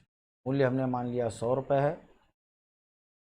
पहले खपत कितनी थी, पहले खपत थी 30 किलो, तो टोटल खर्च कितना हो जाएगा, 3000। मूल्य कितना कम हो गया, 25%। तो चीनी का मूल्य 25% कम हो गया, तो क्या बचेगा, 75। खर्च केवल 15% कम हो रहा है, खर्च 15% कम कर दिया, 15 दिया 45, 450 खर्च कम हो जाएगा, तो ये कितना आ जाएगा 2550। तो कह रहा है बताइए कि अब खपत कितनी है, तो अब खपत हो जाएगी x, तो x बराबर आ जाएगा 2550 और बटे 75। हल कर लीजिए, 25 से काटा 25 दिया 75, 25 से काटा 25 से कम 25, अब 5 में भाग नहीं जाएगा तो भाग नहीं आई बिंदी, और 25 दूना 50, 3 से काटा 3 तिया 9, 1 बचा और 3 चौको 12, आंसर आ गया 34 किलोग्राम। डी ऑप्शन सही है, आंसर है। तो रुपए वाले सवाल हैं ये। इसमें दो तीन चीज पूछता है, या तो पूछता है चावल का प्रति किलोग्राम, यहाँ पे देखिएगा। अब जैसे आप यहाँ पे जब आप ध्यान दोगे तो यहाँ लिखा हुआ है चावल के मूल्य में 10% की वृद्धि, तो मूल्य बढ़ रहा होगा या तो कम हो रहा होगा। अगर मूल्य बढ़ रहा है तो पूछेगा प्रति किलोग्राम बढ़ा हुआ मूल्य बताइए, अगर मूल्य कम हो रहा होगा तो पूछेगा प्रति किलोग्राम घटा हुआ मूल्य बताइए। तो या तो बढ़ा हुआ मूल्य पूछता है या तो घटा हुआ मूल्य पूछता है, और यही वर्तमान मूल्य है। बढ़ा मूल्य घटा मूल्य यही वर्तमान मूल्य है। और दूसरी चीज जो इसमें पूछता है वो पूछता है बताइए प्रारंभिक मूल्य क्या था, पहले कीमत क्या थी। ये तो 10% मूल्य में वृद्धि होने के बाद की कीमत है ना, तो पहले कीमत क्या थी वो बताइए। तो प्रारंभिक मूल्य पूछता है, उसी प्रारंभिक मूल्य को हम लोग कहते हैं मूल कीमत। ठीक है, तो देखिए मैं यहाँ लिख दे रहा हूँ, ध्यान रखिएगा। अगर ये कहे कि नया मूल्य क्या है, नया मूल्य बताइए, तो नया मूल्य जो है वही अब का मूल्य है, वही अब मूल्य है, और वही वर्तमान मूल्य है, और वही घटा या बढ़ा मूल्य होता है, वही घटा या बढ़ा मूल्य होता है। तो ये जो हम लोग निकालने जा रहे हैं यही नया मूल्य है, यही अब का मूल्य है, यही वर्तमान मूल्य है, यही घटा या बढ़ा हुआ मूल्य है। इसके अलावा वो एक चीज और पूछता है, कहता है कि प्रारंभिक मूल्य बताइए, प्रारंभिक मूल्य क्या था या मूल कीमत क्या थी या वास्तविक मूल्य क्या था, वही इसका ओरिजिनल प्राइस है। तो देखिए सबसे पहले मैं आपको कॉन्सेप्ट क्लियर करा दूं। अब मान लीजिए कि मुझको घर से 200 रुपए मिले, मुझको घर से 200 रुपए मिले और मुझसे कहा गया कि एक काम करो कि सेब ले आना। ठीक है, तो कल जब घर वाले बाजार गए थे तो सेब की जो कीमत थी वो थी 50 रुपए किलोग्राम। तो उनको मालूम है कि 200 रुपए में जो सेब आएगा वो 4 किलोग्राम आएगा। लेकिन जब मैं बाजार पहुंचा तो तब तक कीमत 20% कम हो चुकी थी, तो 50 का 20% आप निकालेंगे 10 रुपए आएगा। तो 10 रुपए कीमत कम हो चुकी थी, तो अब जो कीमत है वो 40 रुपए प्रति किलोग्राम है। ये अब नई कीमत है और यही घटा मूल्य है। कीमत यहाँ कम हो रही है तो घटा मूल्य है, बढ़ रही होती तो बड़ा मूल्य होता। तो घर वालों ने तो मुझसे कहा था कि एक काम करो कि 200 रुपए के सेब ले आओ। तो मैंने तो 200 रुपए के सेब लाना है, 4 किलो नहीं लाना है, मुझे 200 रुपए के सेब लाने हैं। तो अब ये 40 रुपए किलोग्राम के हिसाब से 200 रुपए में जब मैं सेब लेके आऊंगा तो कितने सेब आ जाएंगे, 5 किलो। तो सेब कितना आएगा, 5 किलो। तो मैंने कितना सेब अधिक खरीद लिया, तो मैं 1 किलो सेब अधिक खरीद लेता हूं। तो एक चीज देखिए, सवाल अब इसमें ये बनेगा कि सेब के मूल्य में 20% की वृद्धि होने के कारण एक व्यक्ति 200 रुपए में 1 किलो सेब अधिक खरीद लेता है। तो घटा मूल्य बताइए या प्रारंभिक मूल्य बताइए। तो इस तरह से निकलेगा। हमें क्या करना होता है कि सबसे पहला काम आपको ये करना है कि सवाल में जो रुपए दे रहा है वो रुपए उठा लीजिए। हमने उठा लिए 200 रुपए। अब मूल्य में कमी हो रही है कितने की, 20% की। तो मैं पूरे 200 रुपए लेके बाजार पहुंचा और जब मैं बाजार गया तो मैंने देखा कि सेब का मूल्य 20% कम हो गया है। तो दुकानदार 20% कम पैसे लेगा, और जब वो 20% कम लेगा तो मेरे पास 20% रुपए क्या होंगे, बच जाएंगे। तो मेरे पास कितने रुपए बच गए, तो 200 का 20%, 200 का 20% आप निकालेंगे तो ये आ जाएगा 40। तो मेरे पास 40 रुपए बच गए, लेकिन मैंने वो 40 रुपए नहीं बचाए। मैंने क्या किया, उसका भी सेव खरीद लिया। तो ये देखिए कितना सेव अधिक मिला मुझे, 1 किलो। तो हमें मालूम चल गया कि 1 किलो सेव की जो कीमत है वो अब 40 रुपए है। तो अगर ये पूछता पहले कीमत क्या थी तो वो भी इसी तरह से निकल आएगा। ठीक है, ये हम आपको सिर्फ कॉन्सेप्ट बताना चाह रहे थे। अब इन क्वेश्चनों को हल कैसे करेंगे, देखिए इस क्वेश्चन को मैं आपको हल करके दिखाता हूँ जो आपके सामने। चावल के मूल्य में 10% की वृद्धि हो जाने के कारण एक व्यक्ति 400 रुपए में 8 किलोग्राम चावल कम खरीद पाता है। तो चावल का प्रति किलोग्राम बढ़ा हुआ मूल्य है। तो अब देखिए, हमने आपसे कहा कि सबसे पहला काम करिए कि आप रुपए उठाइए। तो हमने कितने रुपए दे रहा है सवाल में, 400। तो हमने उठा लिए। अब चावल के मूल्य में 10% की क्या हो रही है, वृद्धि हो रही है। तो ये चावल का मूल्य हमने 10% बढ़ा दिया। तो 400 का 10% कितना आ जाएगा, तो 400 का 10% आ जाएगा 40 रुपए। और 40 रुपए जब 10% बढ़ गया तो मैंने कि मेरे पास 10% रुपए बच जाएंगे, बढ़ गया तो मेरे पास 10% रुपया कम पड़ जाएगा। तो मेरे पास 40 रुपए कम पड़ गए।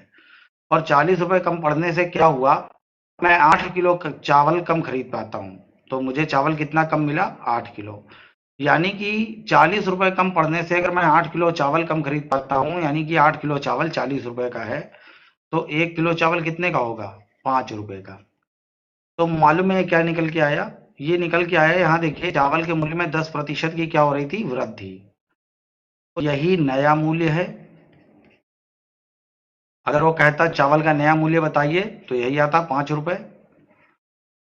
यह मूल्य है, यही वर्तमान मूल्य है, और यही अब का मूल्य है। इनमें से कुछ भी कहता तो इन सब का आंसर यही आता, 5 रुपए। ठीक है, तो हमारा ए ऑप्शन सही है, 5 रुपए। अगला देखिए, सेम बिल्कुल जो ऐसे ही क्वेश्चन है। आपको क्या करना है, सबसे पहले आपको रुपए उठाने हैं। सबसे पहले आपको उठाना है रुपए। तो देखिए रुपए उठा लीजिए। सबसे पहले हमने उठा लिए 360 रुपए। अब आलू के मूल्य में 20% की वृद्धि हो रही है, या मूल्य भी, अगर आलू का मूल्य 20% बढ़ रहा है तो मेरे पास यही 20% रुपए कम पड़ेंगे। तो 360 का 20% जाएगा, 360 का 20 करेंगे तो ये आ जाएगा 72। तो जब मेरे पास 72 रुपए, तो एक व्यक्ति 10 किलो आलू कम खरीद पाता है। तो एक किलो कम खरीद पाता है, तो मुझे 10 किलो कितने में, 72 रुपए में। तो 1 किलो आलू, इसका मतलब कितना, 2 रुपए प्रति किलोग्राम। अब ये क्या आ गया, नया मूल्य, वर्तमान मूल्य, और मूल्य बढ़ रहा है तो बढ़ा मूल्य। लेकिन इस बार देखिए वो ये नहीं पूछ रहा है, वो क्या पूछ रहा है, आरंभिक मूल्य क्या है। प्रारंभिक मूल्य पूछ रहा है, मूल कीमत पूछ रहा है, पहले कीमत क्या थी वो ये जानना चाहता है। तो अब देखिए कैसे निकलेगा, किसी भी वस्तु का मूल्य 100% होता है। तो आलू का मूल्य बढ़ गया कितना, 20%। तो पहले मूल्य था 100%, 20% बढ़ गया, तो बढ़ के मूल्य कितना हो गया होगा, 120। अब पिछला जो सवाल बताया था उसमें और इसमें सिर्फ यही स्टेप का अंतर है जो मैं आपको बताने जा रहा हूँ। तो पहले आलू का मूल्य 100% था, 20% मूल्य बढ़ गया तो कितना हो जाएगा, 120। तो मेरे हिसाब से नया मूल्य 120% है, और सवाल में है 7.2 रुपए। तो 1% बराबर होगा 7.2 बटे 120 के। तो 100 बराबर होगा इंटू 100। 0 से 0 कैंसिल हो गया, ये 0 से पॉइंट हट जाएगा, 12 से काटा, 12 छंग 72। आंसर आ जाएगा 6 रुपए प्रति किलोग्राम। तो ये 6 रुपए प्रति किलोग्राम क्या आ गया, आरंभिक मूल्य है। यही प्रारंभिक मूल्य था, आरंभिक मूल्य था, और यही मूल कीमत है, यही इसकी वास्तविक कीमत है। तो इसका आंसर क्या आएगा, इसका आंसर आ जाएगा बी, 6 रुपए। अगला देखिए,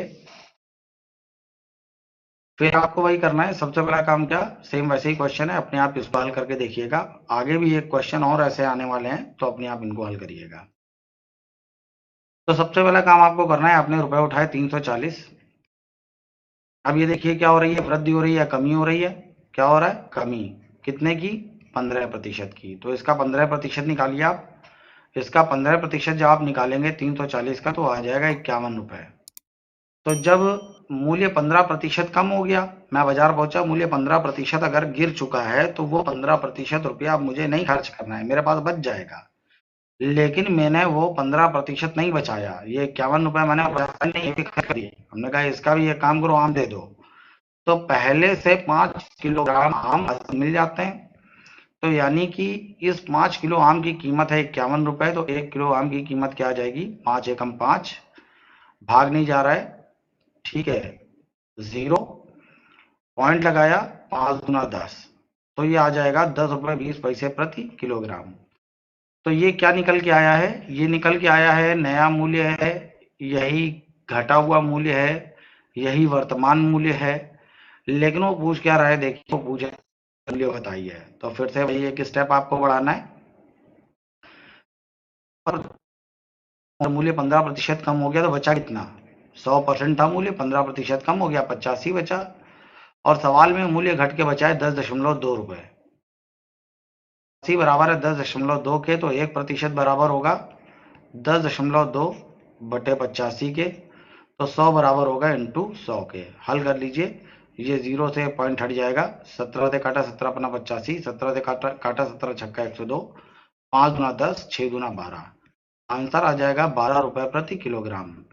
तो ये आम का आरंभिक मूल्य आ गया, वास्तविक मूल्य आ गया, मूल कीमत आ गई है। ऑप्शन सी सही है। अगला देखिए, चीनी के मूल्य में 20% की कमी आ जाने के कारण एक व्यक्ति 250 रुपए में 5 किलो चीनी अधिक खरीद लेता है, ठीक है, और इसमें पूछ रहा है घटा हुआ मूल्य। अब जब वो घटा हुआ मूल्य पूछ रहा है तो इसको उसी तरह से निकालिए, ठीक है, ये सिंगल स्टेप का क्वेश्चन है। तो सबसे पहले हमने रुपए उठाए, 250 रुपए थे मेरे पास, चीनी का मूल्य 20% कम हो गया, तो 250 का 20% कम हुआ है, तो मेरे पास 50 रुपए बच जाएंगे। तो मैंने 50 रुपए नहीं बचाए, मैंने क्या किया, उसकी भी चीनी खरीद ली। तो कितनी चीनी है, किलो। तो अगर 5 किलो चीनी 50 रुपए की है तो 1 किलो चीनी कितने की हो जाएगी, 10 रुपए की।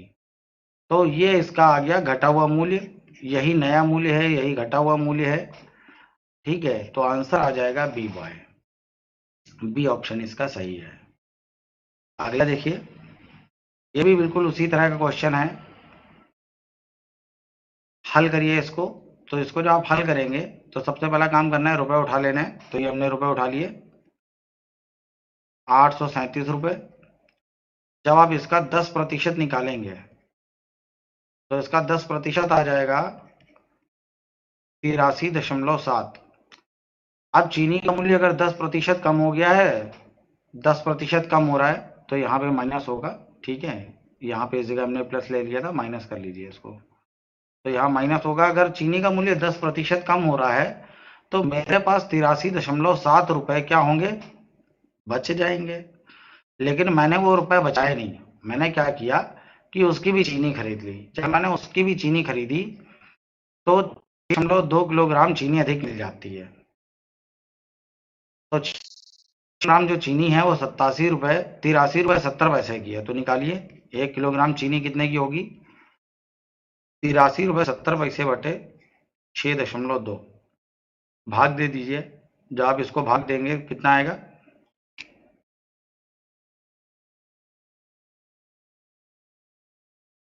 13.5। तो यहाँ जब आप इसको भाग देंगे, पॉइंट से पॉइंट हट जाएगा, जब इसको आप भाग देंगे तो आंसर आ जाएगा 13.5, ये इसका आंसर है।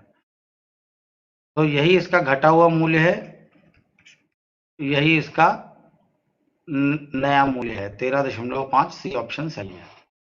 अगला देखिए,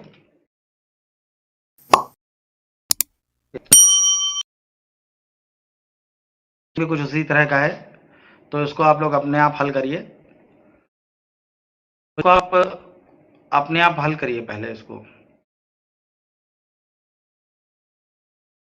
तो मैंने आपको बताया था सबसे पहला काम आपको क्या करना है, सबसे पहला काम आपको ये करना है, रुपए उठा लेने हैं। तो ये 36 रुपए हमने उठा लिए।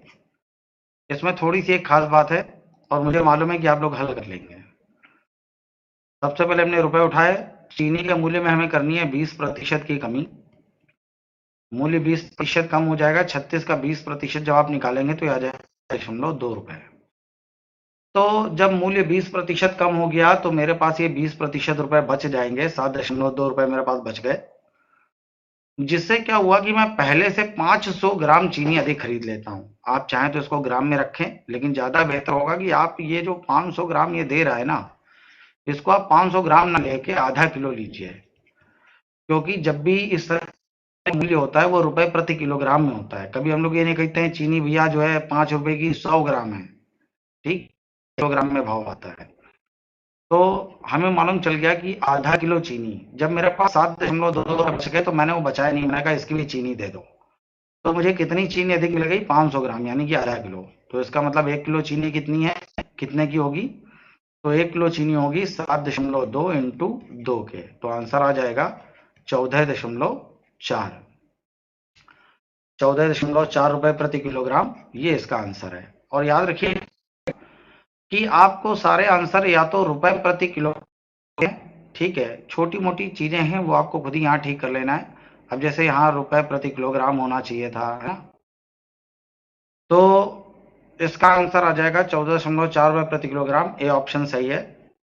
अब अपने आंसर या तो रुपए प्रति किलोग्राम या तो रुपए प्रति दर्जन में होंगे। भाव हमेशा या तो रुपए प्रति किलोग्राम में होगा या तो रुपए प्रति दर्जन में होगा।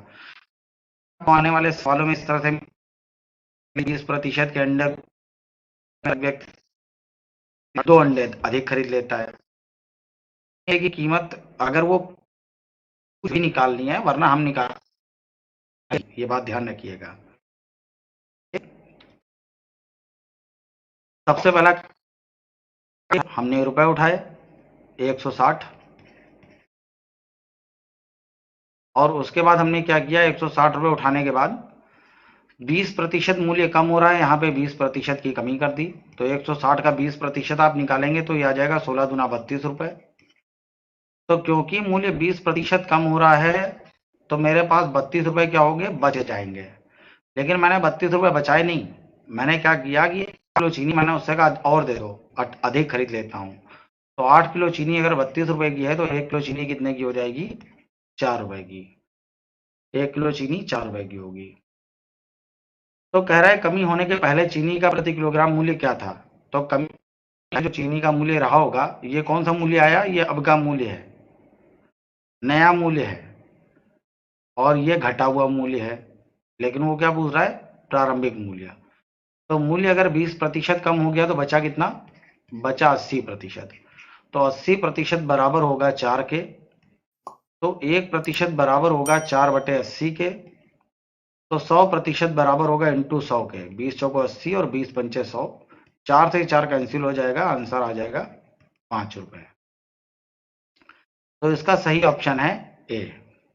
अगला देखिए, चीनी के मूल्य में 25% की कमी होने पर एक व्यक्ति 360 रुपए में 7.5 किलोग्राम चीनी अधिक खरीद लेता है। 7.5 किलोग्राम चीनी अधिक खरीद लेता है। रुपए उठाइए सबसे पहले, ये हमने उठा लिए 360 रुपए। ये सब क्वेश्चन अपने आप हल करके देखिए, ठीक है ना। 360 रुपए, और ये हमें करनी है इसमें 25% की कमी। इसका जब आप 25% निकालेंगे तो ये आ जाएगा 90 रुपए। और 90 रुपए जब मेरे पास बच गए तो इससे क्या हुआ, 7.5 किलो चीनी अधिक मिल गई। 7.5 कितना होता है, 7 दूना 14, 15/2, 15/2 किलोग्राम।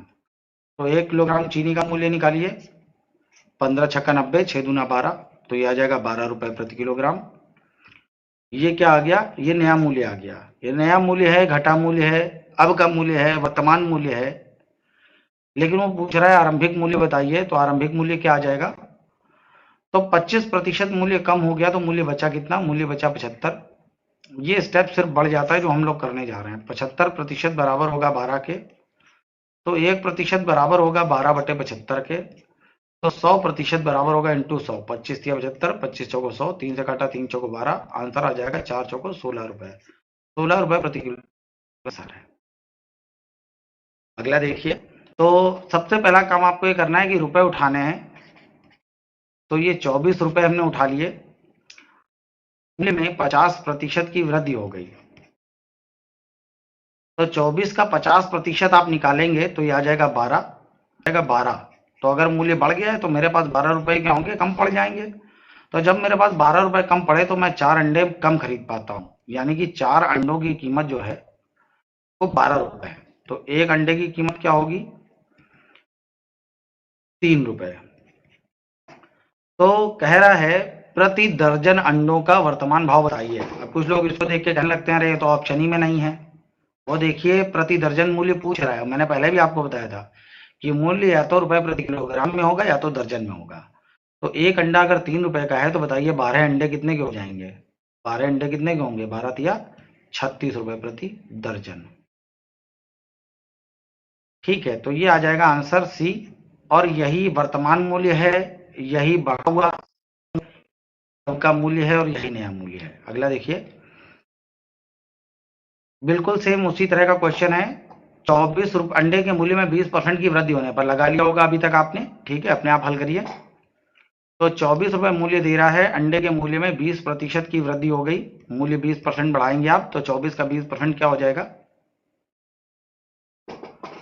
24 का 20% आप निकालेंगे तो ये आ जाएगा 48, 4.8। और इसमें दो, मेरे पास क्या हुआ कि 4.8 रुपए कम पड़ गए, जिसकी वजह से मुझे 2 अंडे कम मिलते हैं। यानी कि 2 अंडे जो हैं उनकी कीमत 4.8 रुपए है। तो एक अंडे की कीमत क्या होगी? तो ये आ जाएगी 2.4 रुपए। तो एक दर्जन अंडे की कीमत क्या हो जाएगी? तो 12 इंटू 2.4। जब इसको आप सॉल्व करेंगे तो ये हो जाएगा 28.8 रुपए प्रति दर्जन। आंसर आ जाएगा डी ऑप्शन सही है।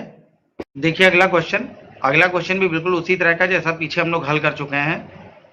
और एक जरूरी बात मैं आपको बताना चाहता हूं कि क्वेश्चन नंबर 123 में जो चुनाव वाला प्रश्न था उसमें दिया हुआ था कि पहला जीतने वाला जो व्यक्ति है वो कुल 16,400 वोट पाकर, कुल 16,400 वोट पाकर 16,800 वोट पाकर जीत जाता है। तो वहां मैंने कैलकुलेशन जल्दी में कर दी थी और 40,000 आंसर आ गया था। तो एकदम सही सॉल्व किया गया है वो क्वेश्चन में, कहीं कोई दिक्कत नहीं है, पूरा क्वेश्चन सही है। लेकिन जहां पे 16,800 था उसको आपको सही करके 18,800 कर लेना है। वो वहां पे डिजिट गलत थी। 2 बच्चों ने मुझे व्हाट्सएप किया था और बताया था सर यहाँ पे थोड़ी सी गलती हो गई है, कैलकुलेशन मिस्टेक है। तो बेटा कैलकुलेशन मिस्टेक नहीं है, वहां पे डिजिट ही गलत थी, वो 18,800 होना चाहिए था। तो आंसर आपका 40,000 आ जाएगा। तो देखिए सबसे पहला वही काम, 320 रुपए उठा लेने और गेहूं के मूल्य में 20% की कमी हो गई। तो 320 का 20% आप निकालेंगे तो ये आ जाएगा 64। और जब मूल्य 20% कम हो गया तो क्या होगा?